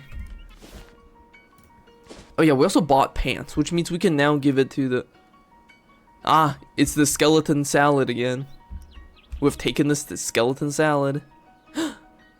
It's another skeleton salad. Ah, The cursed compass needle twitches to life, if you can call it living, and thrusts its pointy head urgently south. It leads you to the trunk of an ancient tree. Though the tree may have once stood proudly in the days before cities and men, it is now infirm, wizened, and dribbling sweet-smelling sap from 1,000 little holes. There's not much left of in this old guy. We have drained the tree of its sap. Farewell, old tree. To everything there is a season, etc., etc. We got a shadow milkshake. So that's how we can get an infinite supply of shadow foods, just by wandering with the shadow compass in Crystaldream Lake. We can get so many salads and milkshakes. Ah, there we go. You start to get that deja vu feeling again and turn around to see yourself coming up the road. This would be a good time as any to give her that pair of pants from SIT. Hey there, I got you a souvenir from SIT. You toss the pants to your puzzled past self. You went to the Seaside Institute of Technology. Wait, I'm going to the Seaside Institute? Yep, don't forget to buy a pair of pants from the gift shop. To give to myself? Can I just give her these ones? Yeah, but then you won't have them, so you'll want to buy a new pair for yourself. Which ones are these? What did you do? If I tell you, you won't be able to make the choice anymore. This is nonsense. It's a shame we can't say, actually, I'm kind of enjoying it. Because our future self said this line, we have to say it. Yeah, it's pretty messed up. You want to make out? I guess we better not. We didn't the last time I had this conversation. Oh, well, alright. See you later.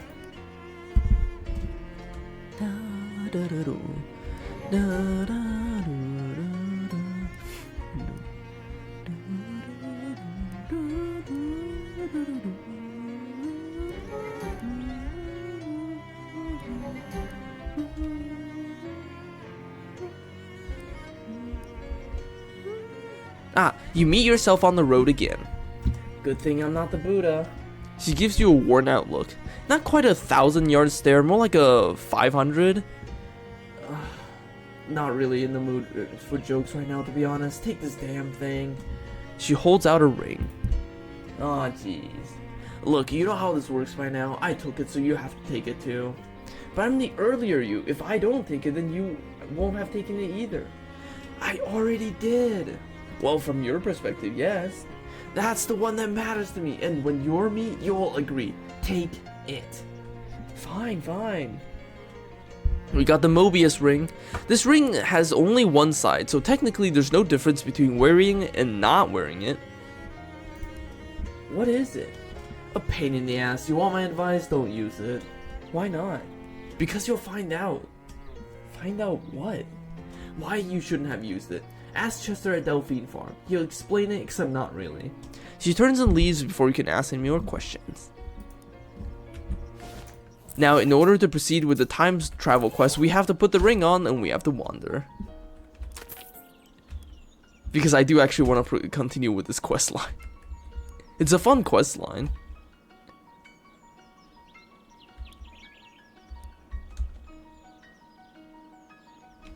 You push through the woods and into a small clearing and you discover a group of 3 vampires, because apparently you aren't allowed to discover anything good in these clearings.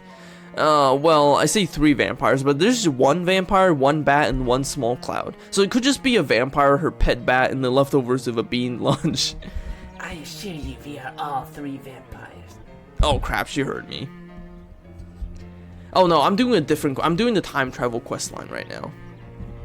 What's the deal here? Are you demonstrating the vampire evolutionary line or something? What? You know, like the bat evolve out of the cloud, and then the humanoid vampire evolve out of the bat. No, it's a bat caveman. Is a bat a caveman vampire?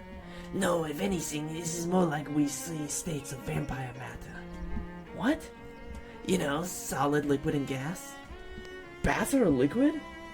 Look, the metaphor is not a perfect one. Are we going to fight or what? Honestly, I'd rather keep talking about vampire physics. This is interesting. If you 3 are solid, liquid, and gas, that implies the existence of a 4th kind of vampire, right? Look, I already said it's not a perfect...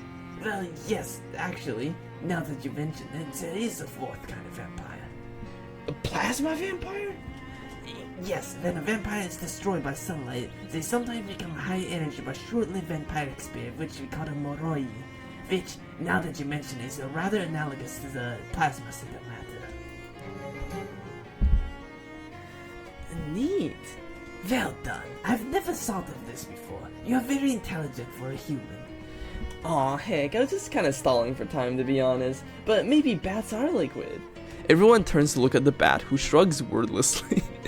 I should go find some other vampire with which to discuss the implications of this. Good evening, human. The vampires disappear into the woods, leaving behind the remains of their picnic. Bats are a liquid. So true.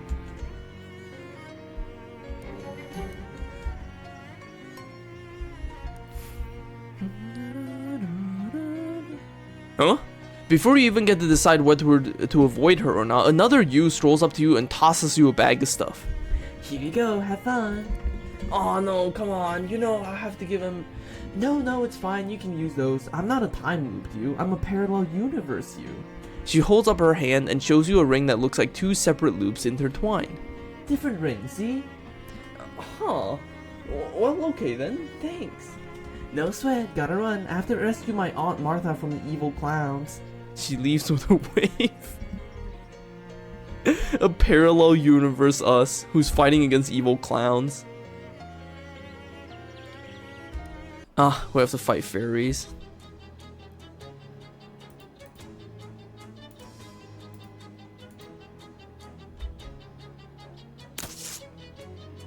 Oh yeah, this is what the Mobius ring does. We get a shadow version of ourselves.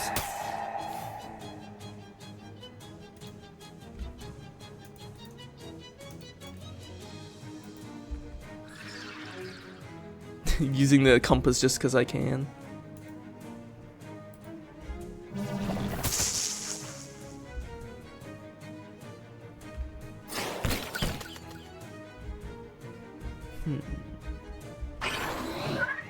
Although it's not really like I need the Mobius clown. Oh yeah, it's probably the same clowns from West of Loathing, you're right.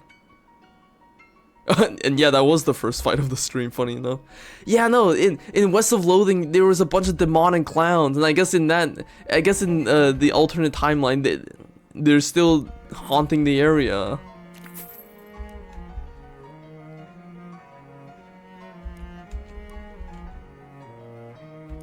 Come on, let me encounter the past me. Oh, it's another one of these.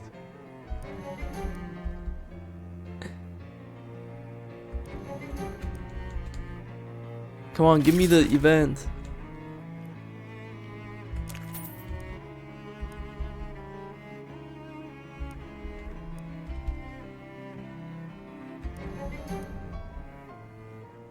Ah, you see your past self in the distance heading up the road towards you. It must be time to give her the Mobius ring. Jeez, it's a good ring though. It seems a shame to have to give it up, but yeah, easy come, easy go. You try to take off the ring. Boy, that try is real ominous, huh? It doesn't budge. You try swapping another ring onto your main ring finger, and that works, but now you're just wearing the Mobius ring on your other hand. You switch them back and try to take it off again, but no dice. Uh-oh, is this thing cursed? The other you said you shouldn't use it, and you'd find out why if you did. Being unable to give up a good ring doesn't seem like much of a curse, though. Wait, how did she give you the ring? She must have figured out a way to break the curse. Something about someone named Chester at the Delphine farm? There aren't any farms around here, though. It must be something you'll find out about later. In the meantime, you better make yourself scarce before this other you sees you. Contrary to what this thing says, we can actually take off the ring if we wanted to. We don't have to wear it forever. Oh shit, I can upgrade my shit. I want more AP. Limburger Limberness. Your joints are lubricated with the finest of cheese oils. We get +1 AP and +1 Moxie. Alright, we have that event now. We're going back to campus. We gotta go to Fish and Chips though, because we got a quest to accept from Steve. You've run across the same poster a couple of times now. Missing, the old SIT Makeout King. Handsome enough fellow, you can see how he got the crown. The needle of the cursed compass flickers into action. The needle directs you west towards the dorms. The compass leads you through the halls of a quiet dorm, walls adorned with football trophies and letterman jackets. As you approach a red door at the end of the hall, you are conscious of feeling warmer and warmer. The needle is telling you to open that door. Hail to the Makeout King, slumped on a tall throne at the head of the dining table. His head burns with clean eldritch fire, and the food and drink laid out before him sparkle like stars in the shadow black sky. His eyes have clouded over. He doesn't seem to understand that you're here. We have stolen his shadow hot dog and his shadow beer, dark and darker than the darkest stout, and the more portentous than the portentousest porter. Increased our physical armor by 7, that's pretty good. Have a good one, old SIT Makeout King. I like how the Makeout King is just this cursed man who's just sitting amidst a bunch of shadows. What the fuck was that? A wooden statue with a metal diving helmet for a head. A sad looking hobo selling pencils. For some reason this is one hobo we can actually talk to. You seem down, not getting any business. No, I thought this was a real good plan too. College kids always need pencils, right? But I can't sell a dang one of these things. They get this mean look when they on their faces too, a sort of pitying sneer, like they think I'm super dumb and these must be dumb pencils that only write dumb answers or something. Well, that's no good. He glumly looks at the sidewalk and rattles his mug of pencils at you. The mug has "I'm with stupid" print on it with an arrow pointed towards the handle. Do you have any hobo codes to share? Oh, you wouldn't want any hobo code I could give you. It'd probably just be dumb and wrong. I'd probably mix up one that means free pie here with one that means bottomless pit or something. I'll buy a pencil. We got a pencil.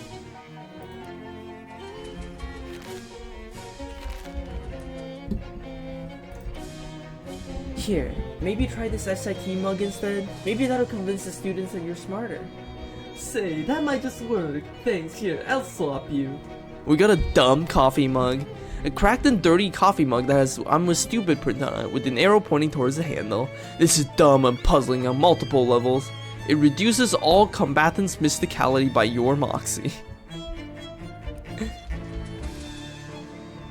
Say, thanks for the help. As soon as the kids get back from break, I bet I'll sell a ton of pencils.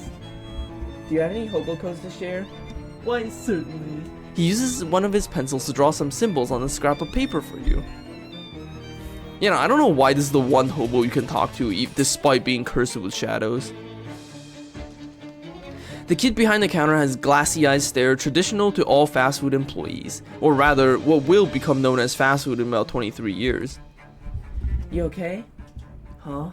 Oh yeah, just since all the students are gone, there practically hasn't been anyone here all day except for that one guy gorging himself. Who is he? I don't know, but he's in here every day, all day, and he's always eating. Sometimes other guys in suits come in and they whisper together all shifty like for a minute, and then the other guys leave and this guy keeps eating. It's freaking me out. What do they talk about? Look, lady, I'm just working here part-time to pay my way through college, which in 1928 is completely feasible. I'm not getting involved in whatever this guy's deal is. I love that line of dialogue. In 1928 is completely feasible. The pencil selling hobo is just evil enough to be fine with the shadows. I mean, that's entirely possible though, the idea that like maybe shadows just react to the area.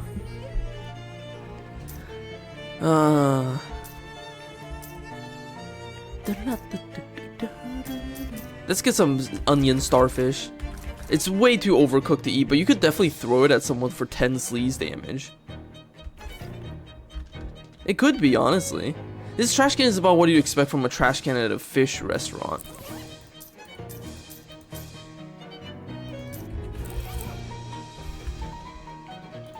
Oh, we need sleaze armor.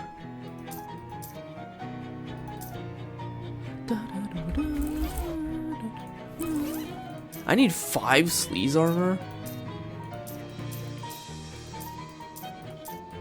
Do I have any more things that give me sleaze armor? I guess I have the clown pants. Ah, wax slacks, there we go. It's all trash, but one of the pieces of trash is trash big enough for you to fit your head into. We got the greasy paper hat. A paper hat soaked to the near translucency by fry oil and fish grease. It's fucking sick.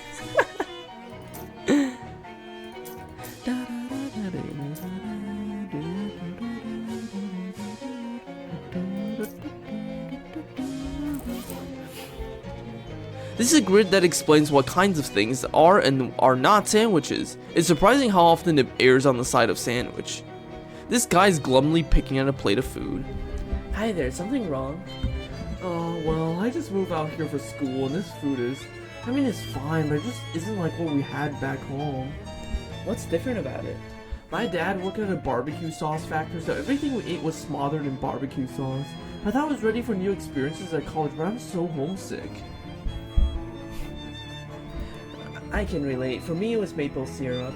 He keeps poking at his food and is frowning. Maybe I can help? Wow, really? That'd be swell. He pulls a little paper cup out of his pocket and hands it to you. There's gotta be some barbecue sauce somewhere on campus, right? It's 1928 after all. Empty sauce cup, a little paper ramekin full of nothing but delicious potential. You carry sauce cups around with you? Yeah, well, like I said, barbecue sauce is a really important part of my identity. Well, I'll see what I can do, Floyd Carbuncle. I'll see what I can do, Floyd. Alright, let's talk to Greasy Steve. A man in a really slick suit, described as such because it is both expensive and covered in grease, is stuffed in his face. This has got to be Greasy Steve. Hi, you're Greasy Steve. I like how you didn't phrase that as a question. You're a cool customer, kid. I get what Donnie Thesaurus sees in you. Put her there. He wipes his hand on his lapel and offers you a handshake. You take it with a grimace and your hand immediately slides out of his grip. Now, here's the deal. We got some, what you might call dirty meat, see? And we gotta get it laundered. That sounds so gross. Meat laundering? I don't know much about that. It's easy. The only tricky part is you gotta find a way into SIT's laundry room to do it. SIT's laundry room? Like an actual laundry? Yeah, on account of how it's a steam laundry, and only one steam laundry is gonna be powerful enough to clean this particularly dirty meat. He passes you a sack under the table and you take a look inside. Ugh. Yeah, I can see that you see what I mean. Anyways, get that cleaned out and bring it back to me and you'll get your payment. He passed the briefcase sitting next to his chair. We're literally laundering the meat.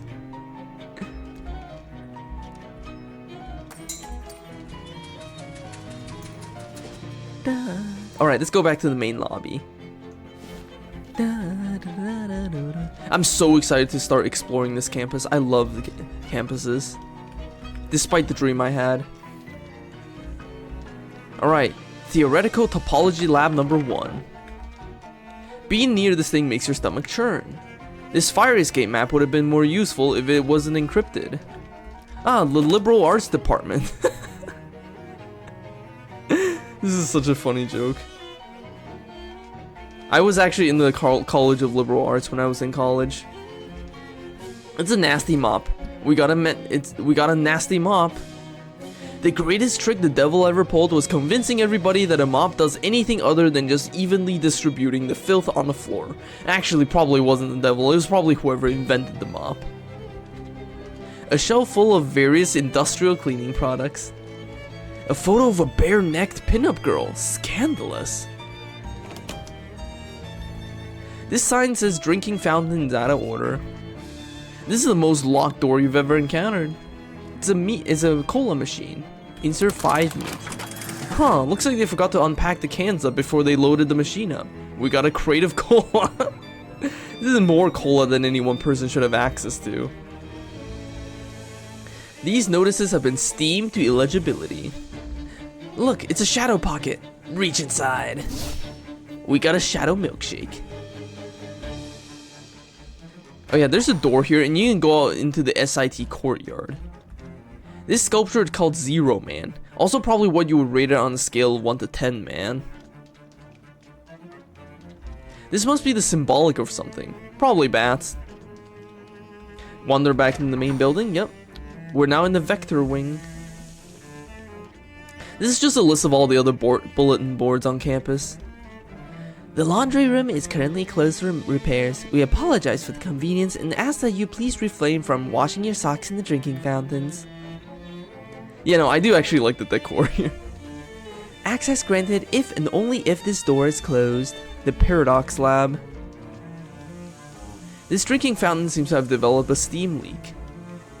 This door is sealed. You speak into the microphone. Can I go in here? Student ID Lydia Walker identified. Access to this doorway is limited to students and faculty in the astronomy department.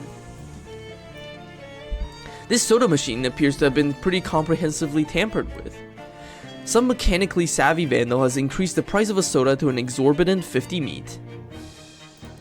You open the back of the machine and fiddle with the little gears and camshafts and such. You manage to get the price down to 30 meat. Still way above market value, but what are you gonna do? They got a geographical monopoly. You insert your meat and look at the array of available flavors. I want the pork soda. The existence of this product reeks of shady backroom dealings with the pork lobby. Have you ever been to the pork lobby, by the way? They have a surprisingly good magazine selection. I want to buy a durian soda. It seems like the soda manufacturers have not discovered that exotic and good are two different. I want a bone soda. The label says it contains 15% real bones. At a certain point, we're gonna have to conclude that the soda makers are just screwing with us. Give me ice. Ice soda. They sure are doing some avant-garde things with soda flavors these days. Ghost pepper soda. If this were slightly thicker, you could probably put some profanity on the label and sell it as hot sauce in an airport gift shop. Bean needed to... Alright.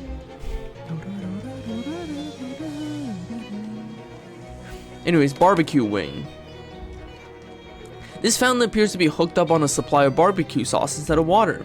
Glorp, glorp, glorp. We got a paper cup full of barbecue sauce. They spelled notices wrong, but they were hoping nobody would notice. Oh, it says notices. The physical education department, which we can't go into. The frozen foods. The door is stuck shut, similar to being frozen. Culinary sciences, we can't go in. You have never been less interested in the contents of a vending machine. Finest snouts. The goblin is concentrating on their cooking. Huh. You'd think this door would be locked, but apparently it isn't. The steam access tunnels. The sign above the hatch says steam tunnels. Access. Protective gear recommended, but not provided. It's a very old manhole cover. So old it is practically an ape hole. Oh god, that sounds so gross actually. Barbecue wing maintenance shaft. Ugh! A harsh buzzing noise and a shower of sparks are her only reply. This terminal must be broken. Your nimble fingers bypass the broken circuits and trip the door lock. The door is painted shut from this side. Someone has leaned a book against the front wall. Ah, it's a book of short adventure stories. The short stories of long winters. This is a book of short stories, each of which involves somebody freezing to death in the frigid west. Oh, it gives you a hot armor. A massive steam-powered freezer. It's probably full of jumbo shrimps and military intelligence, am I right? Huh, somebody left an ice cream scoop in here. We got a frigid ice cream scoop. I want frigid ice cream scoop weapon.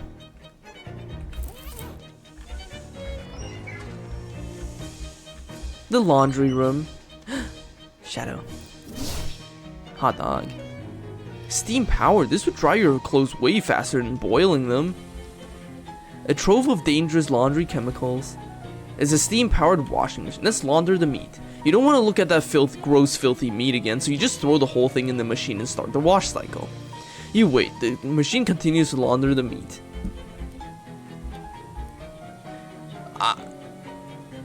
It's like watching paint dry, but less interesting. You're beginning to run short of patience. You continue waiting. It's quite boring.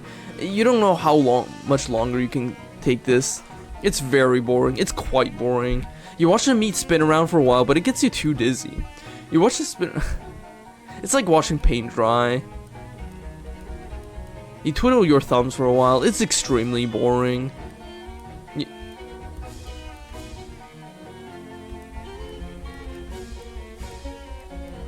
It's like watching grass grow, but there's no breeze.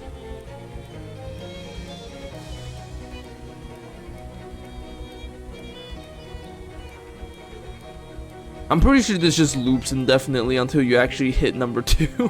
So let's just skip to the end. You take advantage of the fact that time can pass at an arbitrary rate during one of these dialogues and skip to the end of the whole laundry process. We got a bag of laundered meat. This bag is as clean as the bag a whistle came in. As far as you know, the meat inside is equally clean. The rat waves at you as you approaches.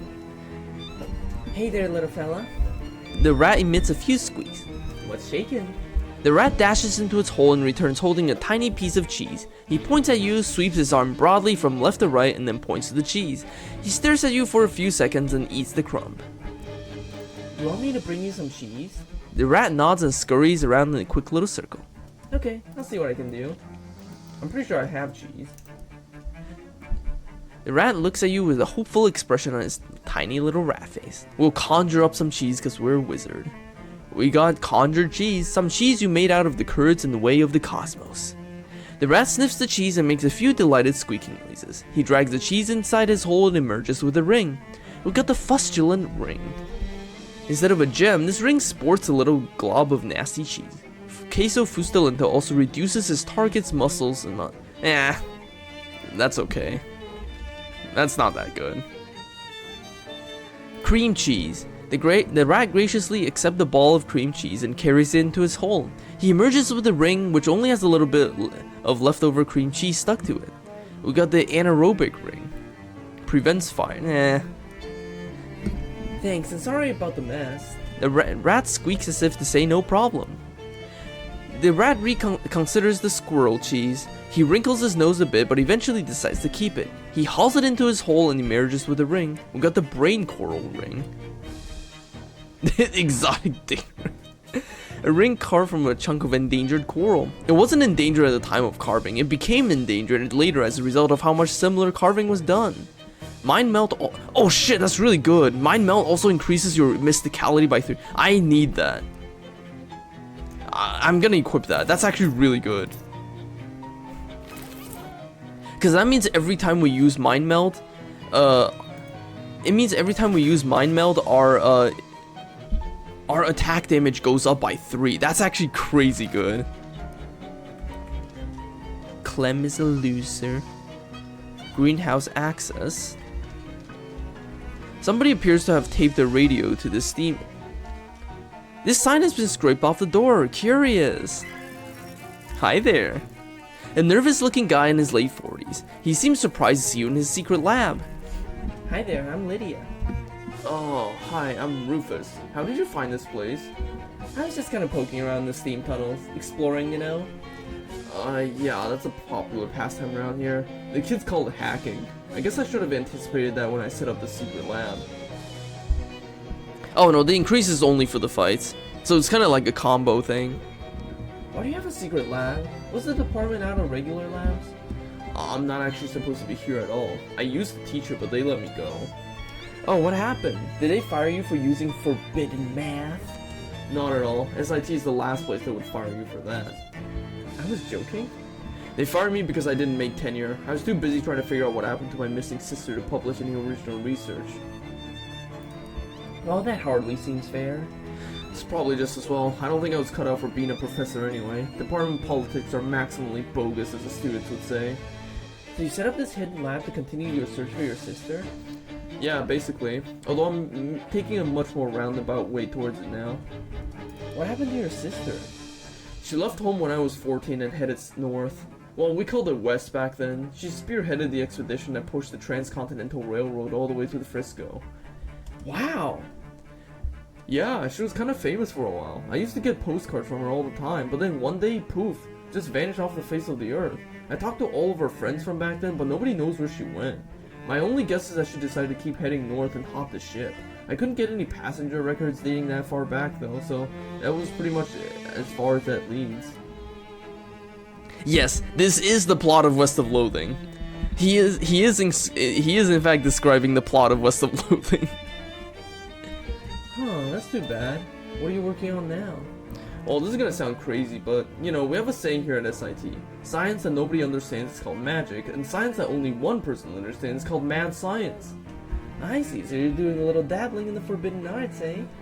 Oh no, I checked the rulebook thoroughly, and nothing specifically forbids what I'm doing. I getcha. So what's the plan? Well, I mean, I just met you, and I hesitate to get someone else mixed up in this. Oh, I'm pretty mixed up already. In the last few days, I had to deal with fairies, time holes, shadow monsters, gross fishmen. You know about the fishmen? That's perfect. I can definitely use your help. I'm glad it wasn't just the fairies you were interested in. I am curious, but some other time, maybe. What I'm focused on now is predictive quantum telecommunications. I'm gonna need you to explain that to me. Well, there's this brand new field of physics called quantum mechanics. It's only a couple of years old, but if some of the theories pan out, it could be staggering. But the specific part that I'm interested in is that quantum particles appear to be able to communicate over long distances instantaneously. And I think that this might be an explanation for the magical concept of clairvoyance. Clairvoyance? You mean as in psychic stuff?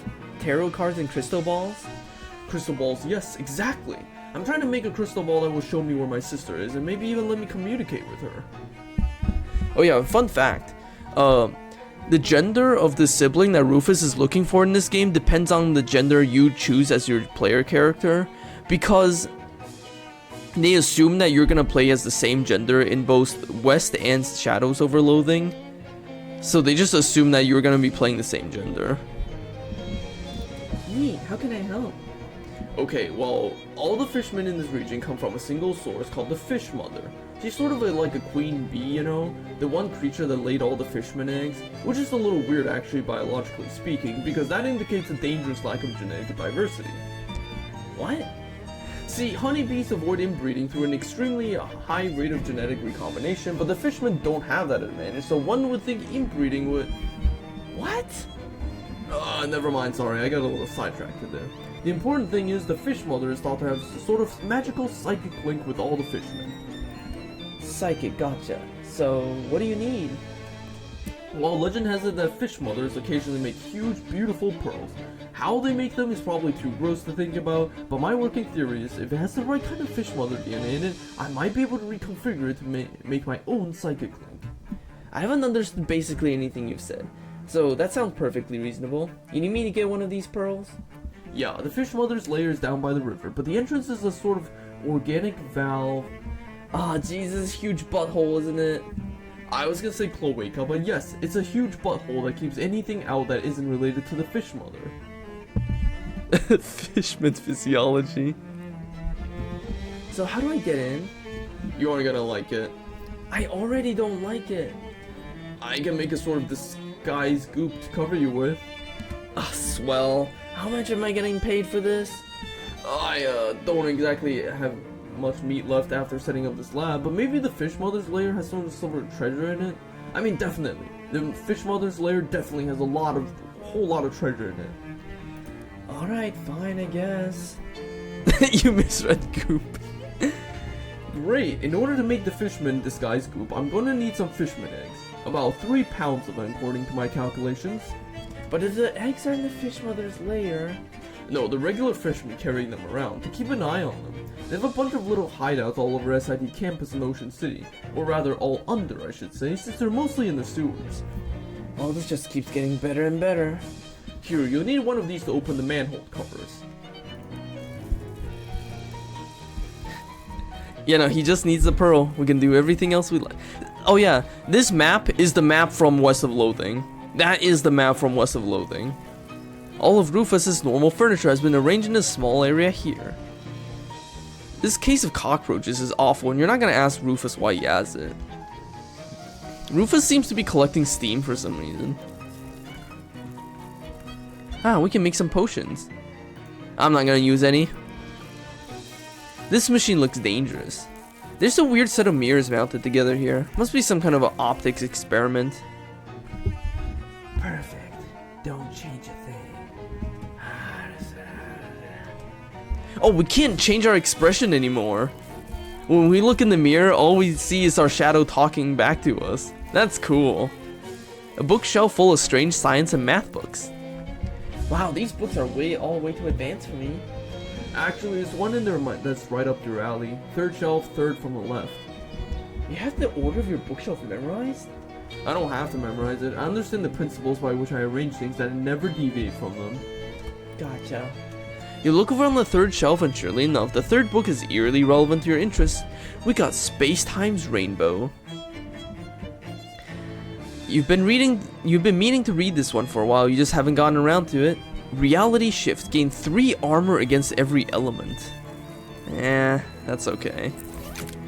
You read enough of the book to be able to pretend you read it if anyone asks. We got Reality Shift. You could actually read it, but that would take a lot of work. And sometimes it's about where the cheese isn't. Same, that's a mood. Scientific vessel of some kind. What's this? A Duar. What's a Duar? A container for fluids.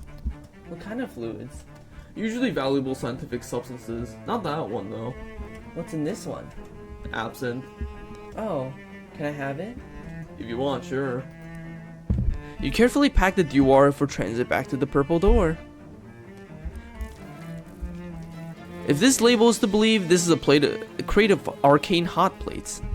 Can I have one of these hot plates? Sure, I got plenty. And having access to that level of technology will increase the odds you'll survive helping me. That's very kind of you.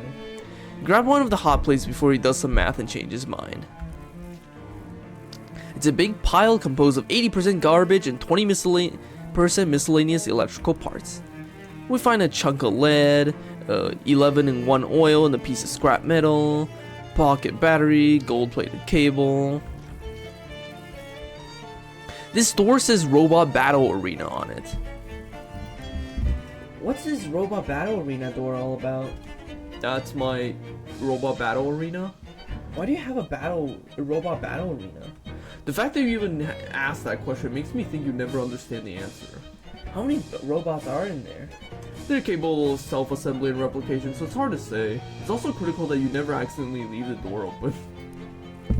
So this is the robot farming fight. You can fight as many robots as you want here, forever. All the robots have physical armor and they're immune to poison and bleeding, so you have to use elemental attacks.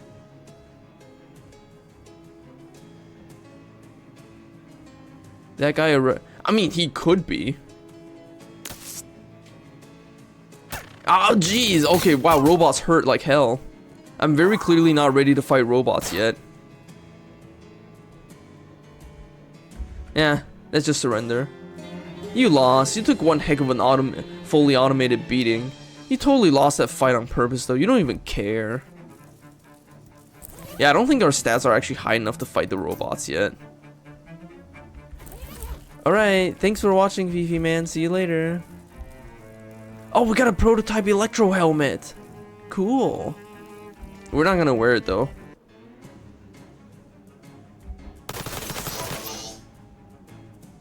Ow. Ow.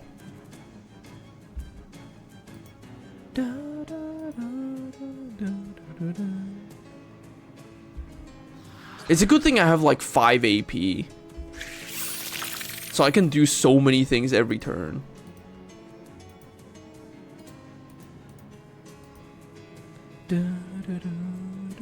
Oh yeah, we have a shadow rat. I forgot about that. We have a shadow rat.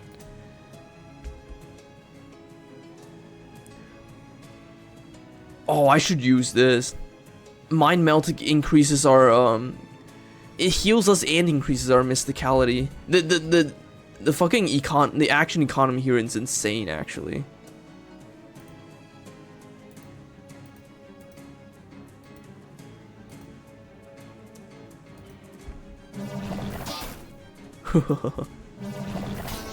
Wow.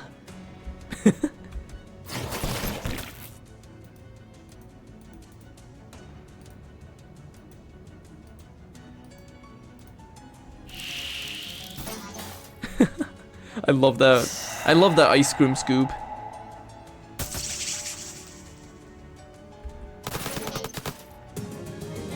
There we go. We blew out some robots. Okay, we're not here to farm though. I want to go to the greenhouse actually. I've never been here before. I want to see what it's like. You wander into an empty classroom and find a blackboard covered with complex physics equations. You add a few new equations to the margin of the board. Special, secret, definitely correct equations that you fabricate on the spot. I've literally never been here before. Steam-powered lampposts. What ridiculous thing will they think of next?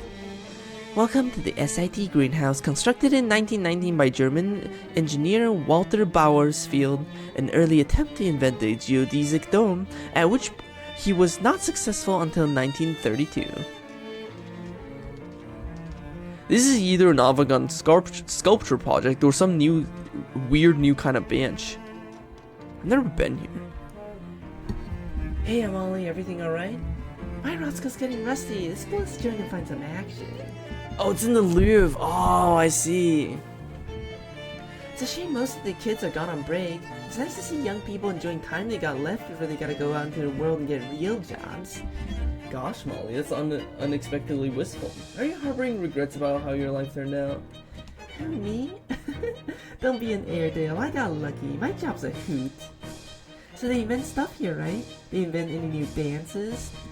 Well, robots are the big thing here. Maybe they have a sort of dance where you move around all stiffly like a robot. Applesauce. I can't see that getting popular. Did you go to college, Molly? You slay me. I skipped out on that baloney in 10th grade. Who wants to sit around reading books all day? You do have quite a broad vocabulary regardless. It could be, Bo. I never cases joined before. I bet there's some real soul hops for crashing. You wanna go party crashing at a nerd school? Even an egghead's gotta blow off some steam. I bet the mob flogs half of its hooch to these Weisenheimers. Are there any classes here you'd be interested in taking, Molly? They got any classes on gunsmithing? Well, it is an engineering school, but probably not. Bourgeois, what's good is engineering if you can't make guns with it? I love her dialogues. Oh shit, this is the SIT greenhouse. Native to the nearby moist lands, the eastern cattail smells extremely bad and has no known industrial or culinary uses. The very tall sunflower is critically endangered due to being too far away from the ground for pollinating insects to notice it. Contrary to the name, the yucca is not particularly funny. Though its habitat is threatened by prohibition, the gin blossom still thrives in locations boring enough to not seem suspicious to authorities. This is just a regular tree. It was put here by accident. The northern organ pipe cactus does not make any sound no matter how hard you blow into it, so please stop trying. Despite its addictive and hallucinogenic properties, local weed is still legal because it is not popular among jazz musicians. The local weed is in west of Loathing. SID proudly hosts the world's largest exhibition of invisible chrysanthemums. If you're not mistaken, this stairwell doorway provides access to a classroom of some sort. Athena, can I go down to the classroom? Student ID Lydia Walker identified. Access to the doorway is limited to students and faculty of the botany department. That's me. Authorization verified. Access granted. Thanks. You hear a thump as the door's internal lock disengages.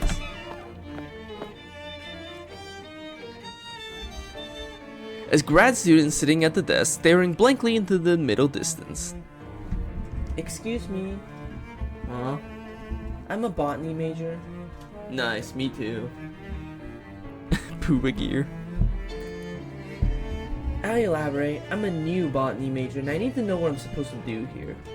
Oh, okay.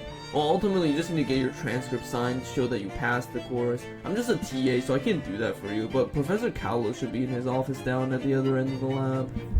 Is there a lecture or class or anything first?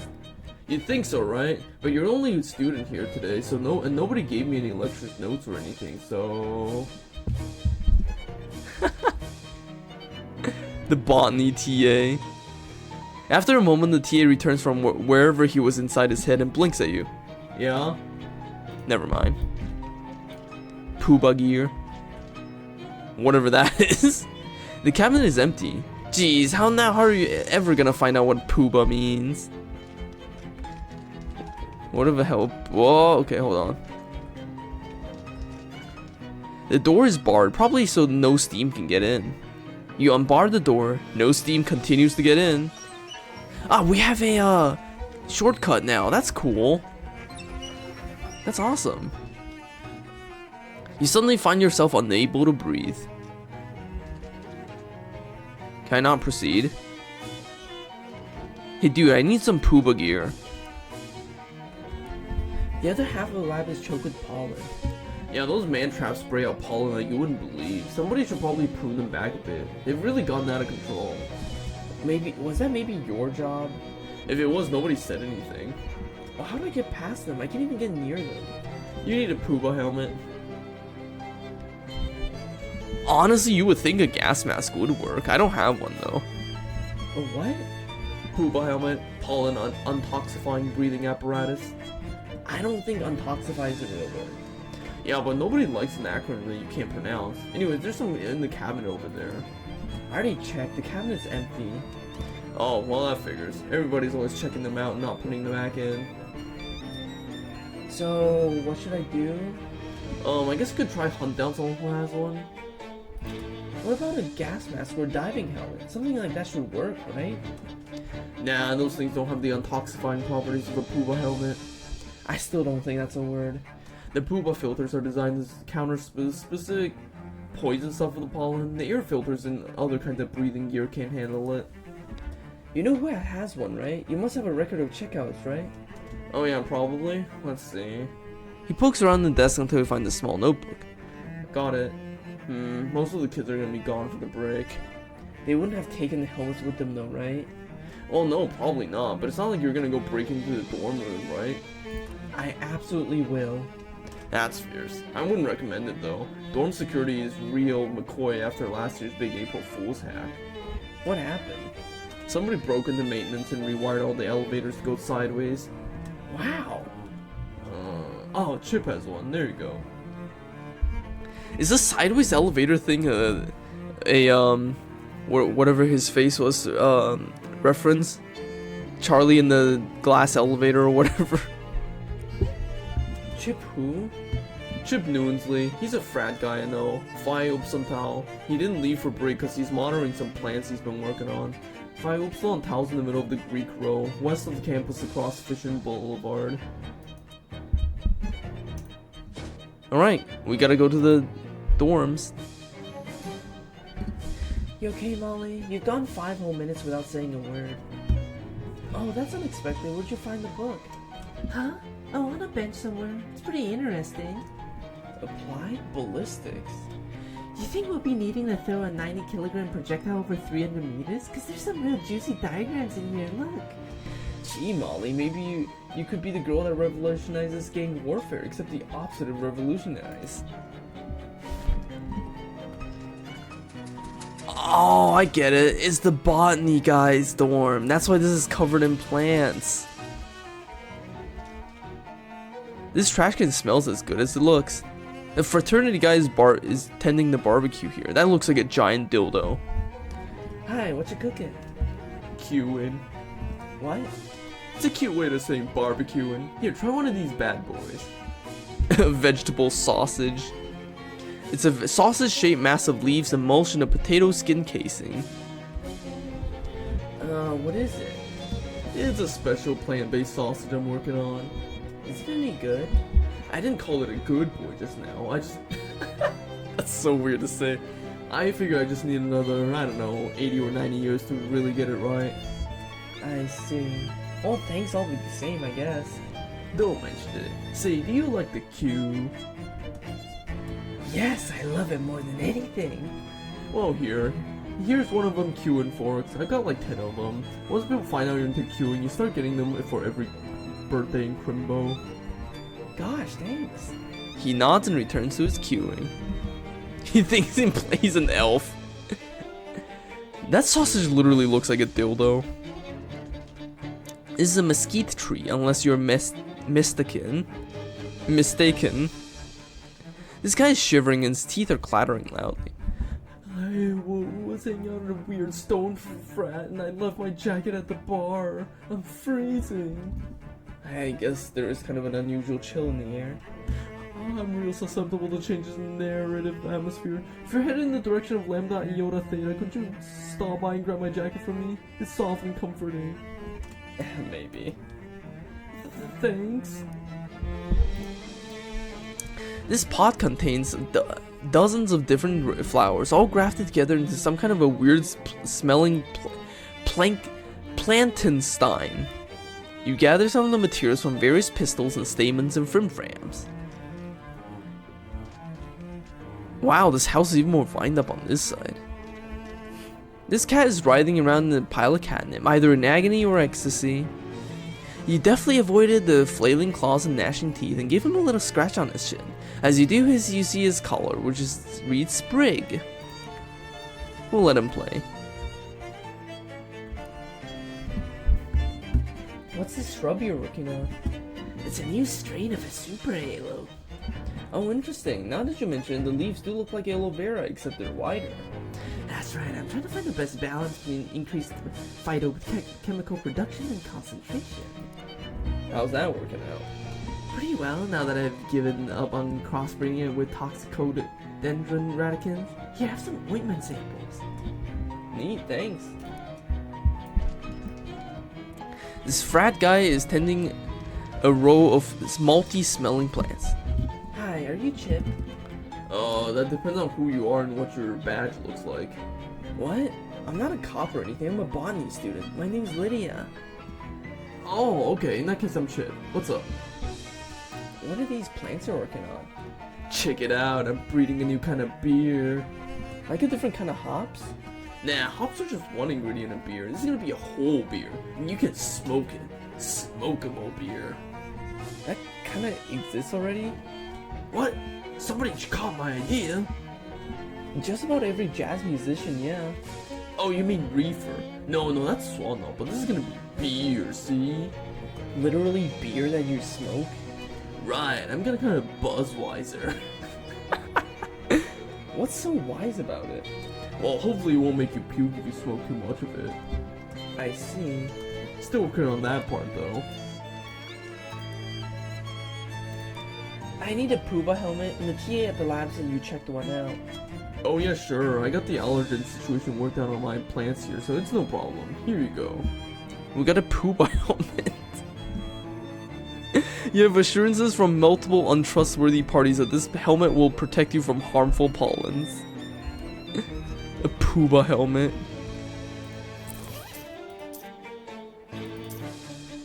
We got a Puba helmet now.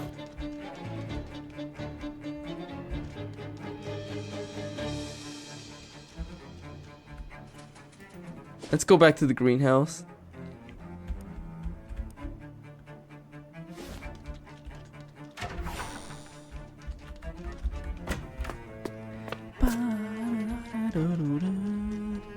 These vicious plants are standing between you and the professor's office.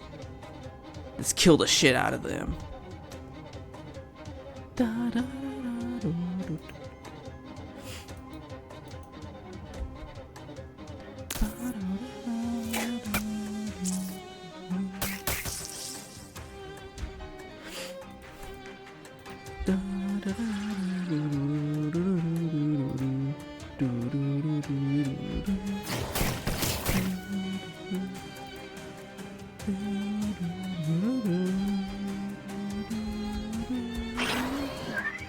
These guys have pretty low HP, so I can just blast them with the queso fustalento. You converted those nasty plants into harmless green stains. We got a murky green drink. Growth Lab. A sign on this shelf says in big letters, concentrated chlorophyll, not for pranks.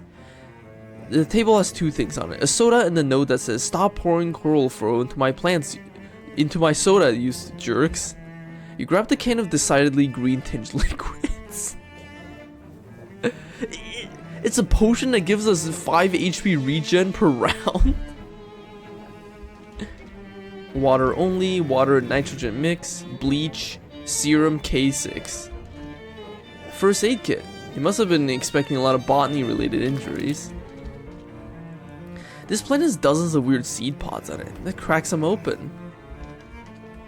The complicated device sits on this workbench. It appears to be some kind of a handheld flashbulb thing.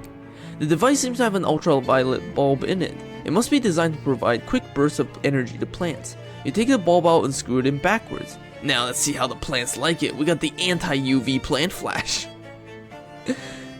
What? How does that work? Oh, is it an Umbrella Corporation reference? That's funny. Good grief, who would have thought the botany department would have so many plants? Well, that is a lot of plants. Honestly, it could be.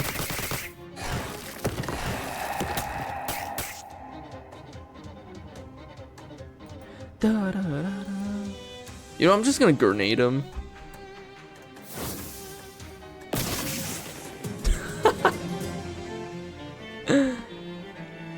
You have turned 5 plants into 0 plants. You did always have a green thumb. We got an odd fruit. Fungus lab. Some kind of fungus experiment is in progress on this bench. You think, it's hard to tell in this light. A couple of titers here. A couple of isotopes there, and the results are clear. Well, as clear as they can be in near total darkness. We got concentrated mushroom distillate. Holy crap. Oh, it just buffs all our damage by 4. Notice, absolutely no light in this lab. If you can read this, there's too much light. Lots of mushrooms growing on a substrate you prefer not to consider. So much fungus, so little light. This appears to be every kind of mushroom all at once. The mushroom soup of everything damage. It literally is. Can I grab another one? Ah, no, we can't. You already completed this experiment, are now just awaiting your Nobel Prize. The mother of all plants. Well, not all plants. Well, all the ones in here, presumably. Oh, hi! Ah, Edwin the Professor Reed has joined us to help. Ah, it's a mom guy helping us out. That's nice. Boss plant. That sure is the boss plant. I'm gonna debuff you. Yeah, he's in. Well, Molly doesn't have a helmet either, apparently.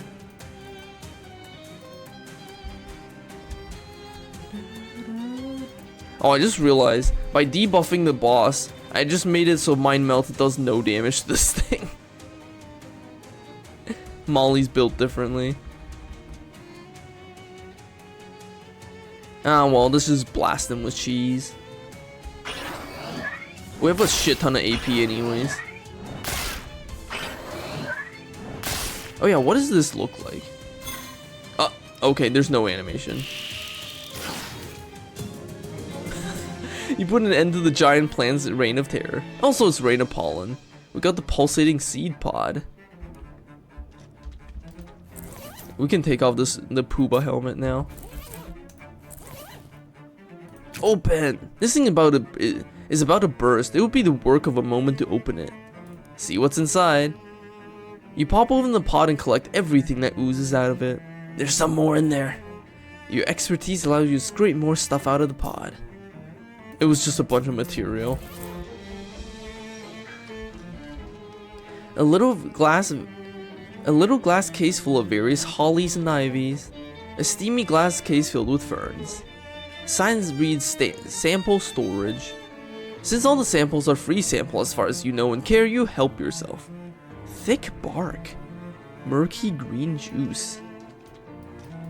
Ah, I didn't mean to click on OBS. Whoops. Glass case full of pointy plants. This chalkboard is covered with complex diagrams of plants. A lot of it is beyond you, but I mean, you managed to learn a few new things. Holy shit. I can upgrade my stats. I need some muscle. Fingers of Fontina. Your fingers are stronger and less spindly than those of the average wizard. Judging by the layer of dust on this desk, Professor Carlos hasn't been here for quite some time. Looks like this chair is on break too. Oh, Professor Carlos certainly isn't here.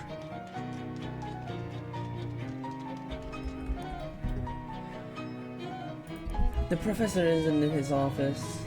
Oh, right. The semester's over. Duh. I guess he'd be at his holiday home in Crystaldream Lake then. Thanks for remembering that after I fought all those plants. Sure thing, no problem. Ugh, where's his stupid holiday home then? Near the lake.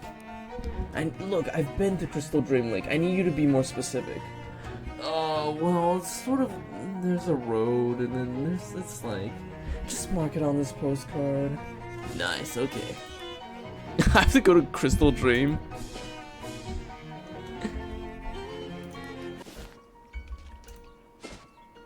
Well, there's Carlos's house. This fence is too tall to see or jump or cry over.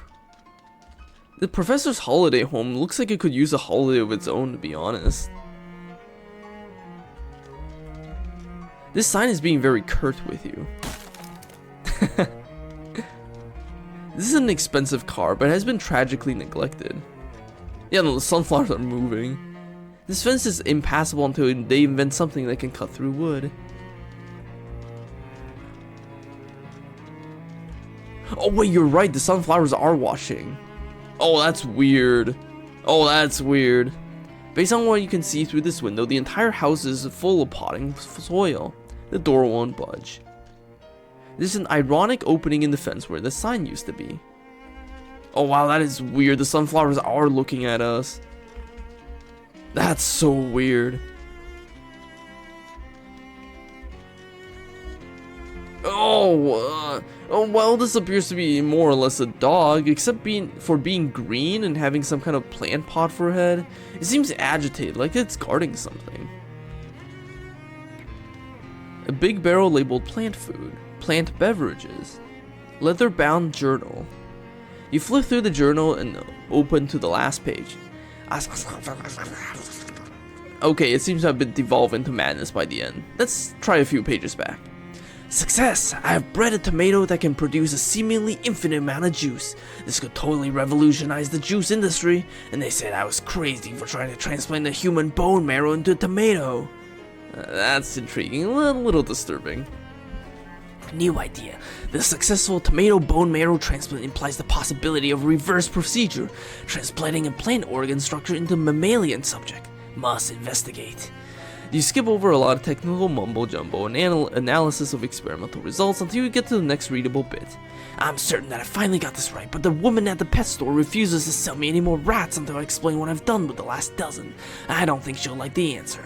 I hesitate to use my loyal companion Barker for this purpose, but he's all I got left. Anyways, there's nothing to worry about. It'll definitely work this time. Yeah, no, this guy's insane. The operation was a complete success. Barker appears to be in perfectly good health and is acclimating to the changes marvelously. I've created the world's first plant-mammal hybrid. But why stop there? The next step is perfectly obvious. Well, that's the last page. Well, the last page that's words instead of scribbles and gibberish. Very worrying stuff.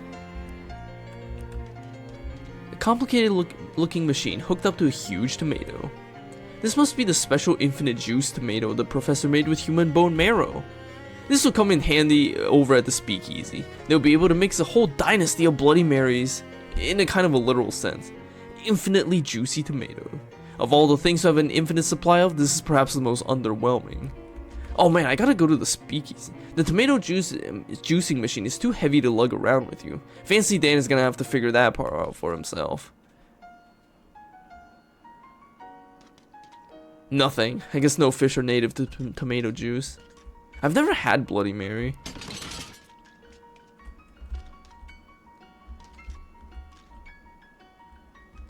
Before I go fight that dog. As it turns out, it's just the front of the room. The front room of the house that is full of dirt. There's almost certainly nothing good in this fridge. Ugh, it's even wilder in here than expected. Half of the vegetables have rotted and turned into muck and mold, and the other half appears to have mutated experimental plants that have rapidly acclimated themselves to the environment and are using the rot as fertilizer. It's like a foul-smelling alien jungle in this fridge. We'll make a salad. What? I said make a salad. Maybe I wasn't clear. We're talking about the selection of plants that is half rotted glob and half pulsating veins. This isn't a salad bar down at the Outback Sizzler. If you make me do this, there's no backing out halfway. You're gonna have to read the whole thing. Make a salad. Tomato juice vodka. Oh, that does sound pretty good. Alright, well, I guess there's no point in fighting you on this. I know how this goes. You poke around the ruins of the kitchen until you find an intact salad bowl and wipe it off with your sleeve. Let's see, a salad would typically start with a bed of lettuce. The nearest equivalent you see here would be either some glistening green sludge that is just barely holding together into leaf-like sheets, or some bronze shiny leaves dotted with blood-red splotches. I'll go with the gross brown sludge. You fish a handful of rotting leaves out of the bottom of the fridge and splap them into your bowl. The sound it makes, splap. The slime sticks to your hand like a thick coat of Vaseline and motor oil, which is also more or less what it smells like. What's next? Maybe some sliced cucumber. You do see some in here that may look like it could be used as used to be a cucumber, but it's mostly dissolved and leaked away, leaving behind a long blob of empty and blackened cucumber skin, like a deflated slime-leaking party balloon.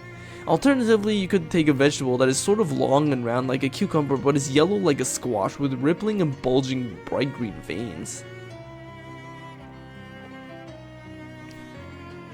I want the weird vegetable.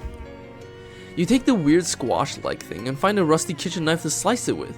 Neon green juice spritz out with a surprising force as you do, narrowly missing your eye and tingling fiercely where it gets on your skin. The inner flesh of the vegetable is black with an oily purple sheen, and it smells like brand new car tire that a cat peed on. You arrange the slices neatly in your bowl. Next thing you find while rooting around in the fridge is a surprisingly intact onion. Next to it is a thing of similar size and shape, but more or less a puce color and twitching slightly.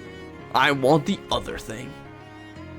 As soon as your knife pierces the skin of the puce-colored vegetable, it bursts open and thousands of pink little mites pour out of it, scampering everywhere on its long spider-like legs. They vanish quickly, finding various crevices throughout the kitchen to hide in. Hopefully none of these crevices belong to you. You calmly dice what's left of the vegetable and add it to your salad.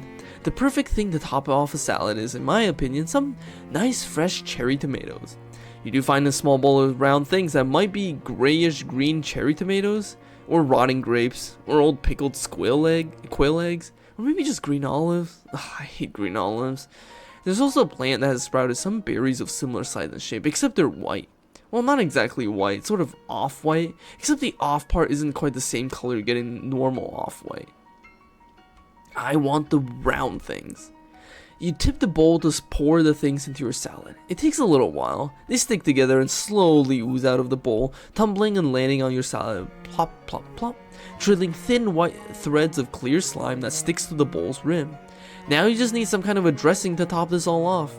Luckily, there's two bottles in the fridge door, one filled with something gray and labeled blue cheese dressing, and one filled with the bright pink liquid that's handwritten labeled that says number 3 with a skull and crossbones. I'm going with the pirate dressing. You open the bottle and pour a generous helping of hot pink number 3 onto your salad. It's thin and oily. Maybe it's a sort of raspberry vinaigrette. Maybe you could pretend that. It smells like chemicals, which I admit is vague, but I can't think of any other way to describe it. The smell you thought of when I said it smells like chemicals, that's what it smells like. Well, I guess congratulations are in order. You have successfully created something that technically could be called a salad. Bon appetit. You wish you didn't know what this actually increases your stats. That's so funny, it actually increases your stats. You shudder quietly as you remember your experiences with this fridge. Everything around this kitchen is ruined, including the kitchen sink, which is full of thick, nasty smelling mud. Average vegans. You glorp your hands inside the sink and slurp around until you find something. We got a thunder ring. The thunder ring is very unpredictable. Every turn, it zaps thunder at a completely random target. Sometimes that target is you. It's a dog dish with the name Barker stenciled on the side. You never know when a gross dish will come in handy. A Bakelite dog dish with the name Barker engraved on the side. Somebody must have really liked this dog to get them such an expensive water dish. This leads to the dirt room. There's no safe space for you in there.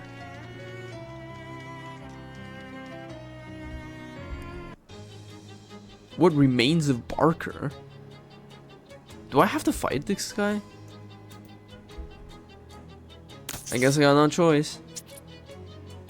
Oh, Bakelite is a really tough... Oh, I see. Wait, what remains of Barker reduce all What if I surrender? You lost. The dog thing barks and growls as you drag yourself. Oh, I get a buff.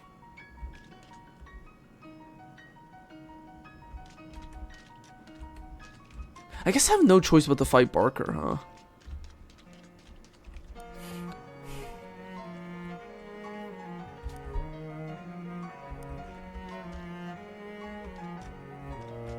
Oh! I can fill up the dog dish. Oh, it's what the landlines used to. You fill the dish up with some kind of green liquid. Presumably it has whatever plants crave. Do you know a Bakelite is just a trade name for polyoxybenzyl methylene glycol anhydride? If you say yes, I won't believe you.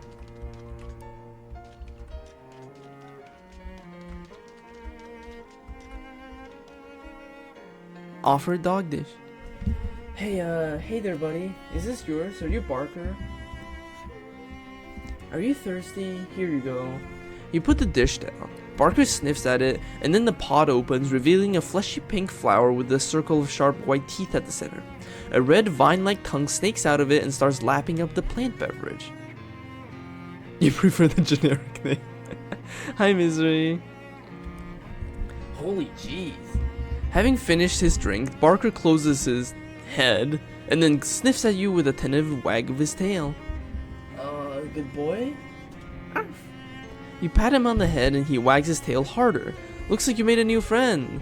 Barker has joined you as companion. Do you want to change his name? I'll leave his name as Barker.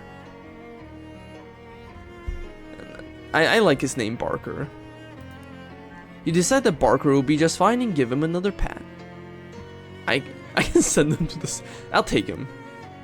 Hey Molly, mind waiting for me at the purple door? Okay, kitty, but it's rude to keep a girl waiting. Barker flaps open his head and licks your face with his vine tongue. Oh, well, that's gonna take some getting used to. I have a dog now. A weird plant dog. How you doing, Barker? Hey boy, do you know how to sniff out trails and stuff? Like a bloodhound? You know, in case we get lost? Barker chases his tail until he gets dizzy and falls over. Okay, well, I guess I have to pay more attention to where we're going. Barker wanders off into another brush and comes back with a pine cone. Good boy. Do you want me to throw that for you, Or you can just eat it, sure. If you're a regular dog, I'd object, but I guess I have to trust that you know what you're doing. Barker takes off after a squirrel, which wisely bolts directly up a tree. Give it up, bud. He's got some home turf advantage. Off in the distance, a wolf howls. Barker gets nervous and huddles against your leg. Aw, don't worry, boy. Wolves are carnivorous. They probably won't even know what to do with you. I'm the one they'd go after. Ugh.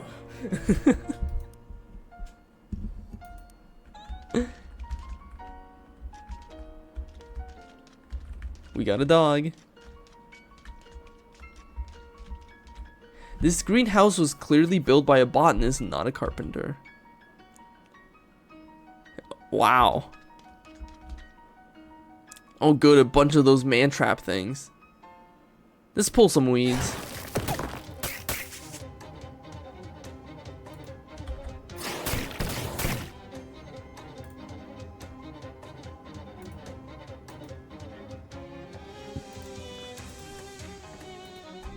I have a feeling this is just a farming fight.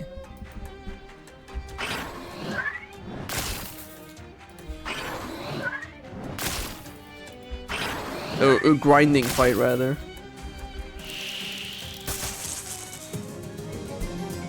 People don't usually take much pride in being able to beat up plants, but you earned it.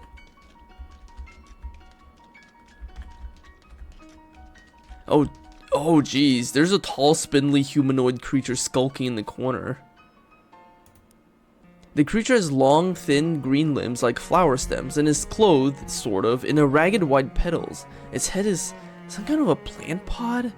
You just inch a little bit closer to get a better look, and then realize that the white petals are actually just the torn and frayed scraps of white lab coat. Professor Kalos? The creature spins around and hisses angrily. I need you to sign my course transcript.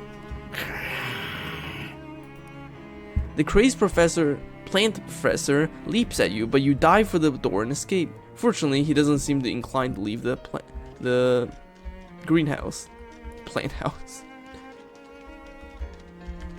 Is there any way I can pacify him? I just need him to sign my transcript.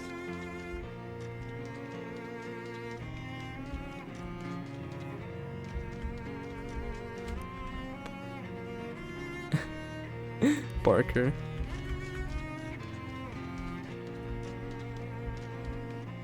He could be hungry, but I can't seem to extract any plant food or plant beverages. Yeah, maybe I'll try talking to the TA.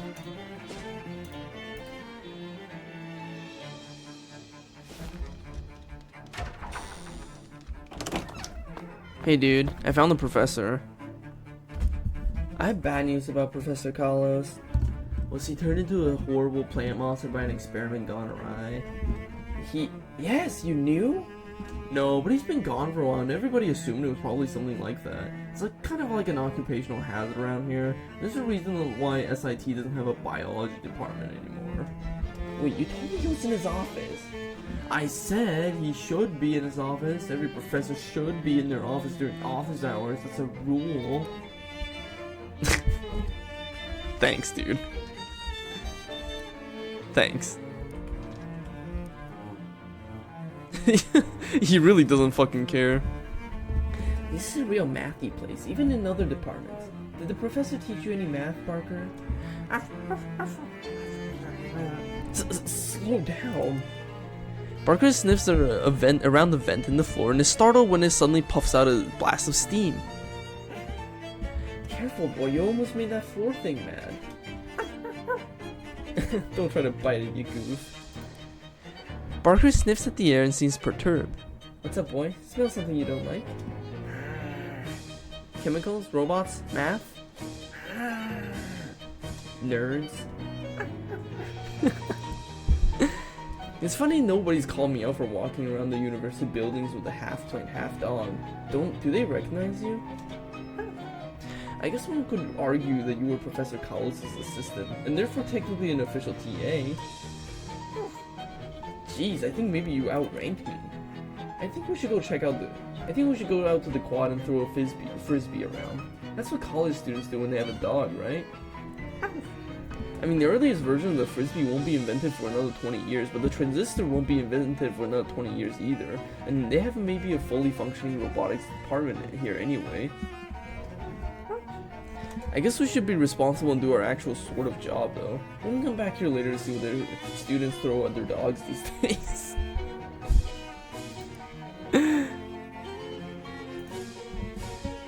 I like how nonsense the dialogue is.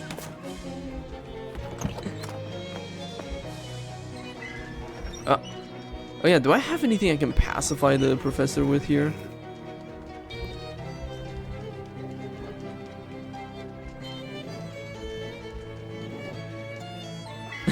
I realize I probably shouldn't be too loud though, because it is like midnight. And I don't want to bark too loud.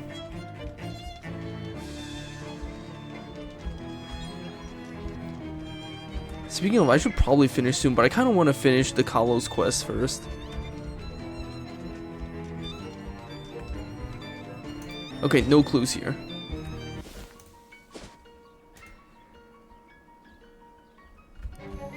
Kalos, just sign my goddamn transcript, dude.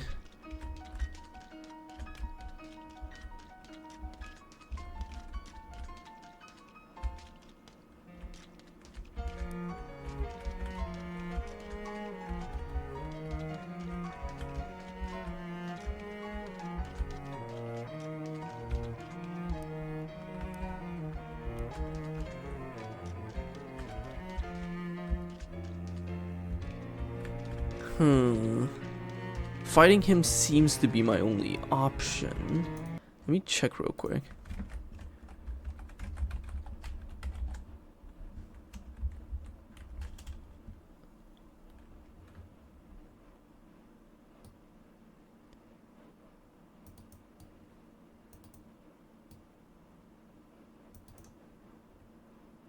Okay, it seems like there's no choice but to fight Kalos. Yeah, seems the way. Okay, we'll fight him. Barker jumps up in front of you and barks at the professor.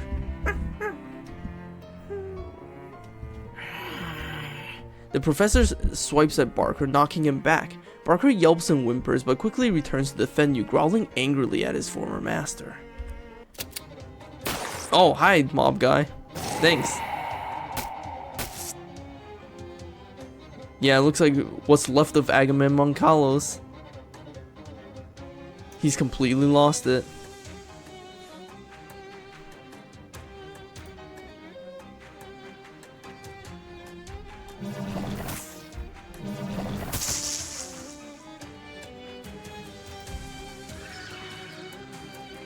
Debuff him into oblivion.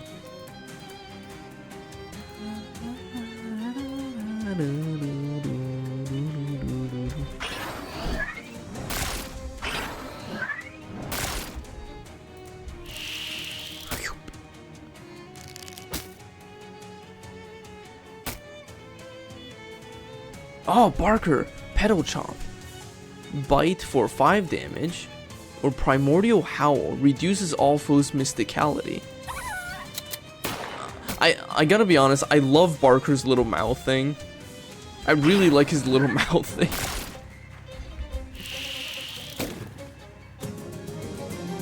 You won! Looks like the people who live in glass houses shouldn't be plants. Oh, that's his face? The crumpled remains of Professor Kalos. He's already starting to wither and smell bad. Gross. Aw, dang it, now how are you gonna get your transcript signed? Barker sniffs at Professor Kalos' body. I'm sorry, boy. I know it's hard, but we did what we had to. And what we have to do now is loot his weird corpse. You pick through the tattered remains of the professor's lab coat and find his faculty ID and pen. Oh, his pen is a weapon? Well, his signature written with the professor's pen should be as good as if it was signed by the professor himself, right? Nobody can possibly dispute that. You sign your transcript with a reasonable approximation of the signature on his ID. You also find a pair of pants discarded in the corner. Guess the professor grew out of them. You take them for good measure, by which I mean you measure them and they fit you, which is good. Ah, we can regenerate. We don't really need that though.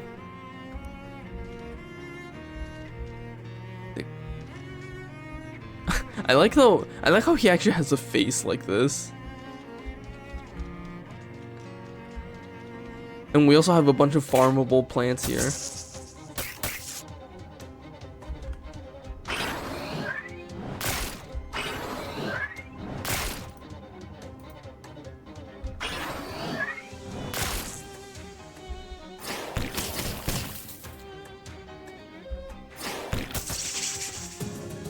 We are now Professor Kalos. Hold on, I'm so close. I want to level up.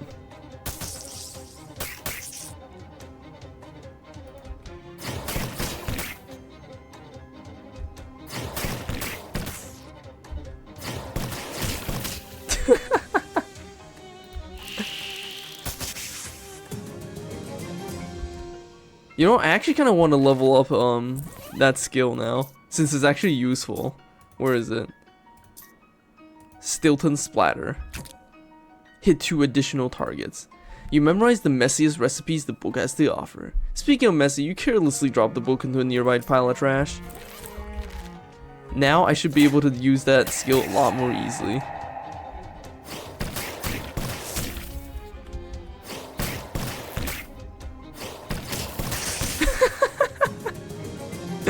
That's so funny. I can just farm them by just infinitely destroying them with Stilton Splatter.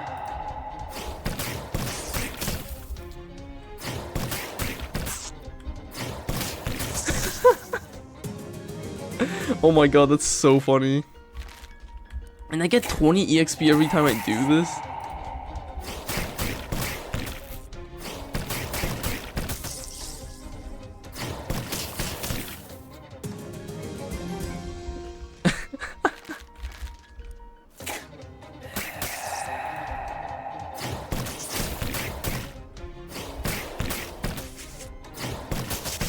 That's so funny.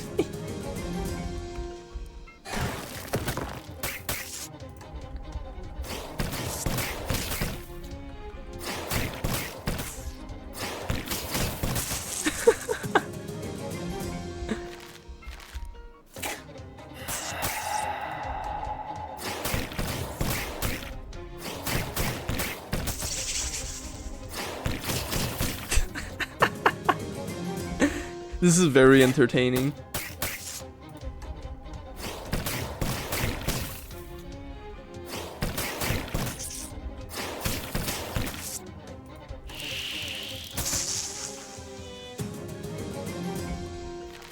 There we go. Wisdom of Jarlsberg. The deeds of this great wizards of yore have echoed through the ages and are bouncing around in your skull. We now have our character sheet filled out. And also Barker has leveled up too. Barker executes a perfect backflip. Oh wow, you learned a new trick. Oof. I don't know how old you are, so I don't know if that's surprising or not.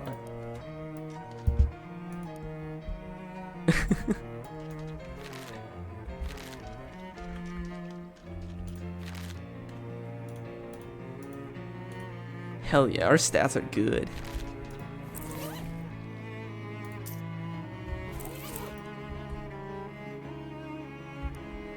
Alright, we still have to do geology and spiders, as well as a bunch of side quests. But we'll have to do that next time because it's almost 1 and I'm very sleepy. Why don't we go back to the speakeasy? It's a good place to stop for the night. So thank you all for watching, and have a good night everyone. Bye bye.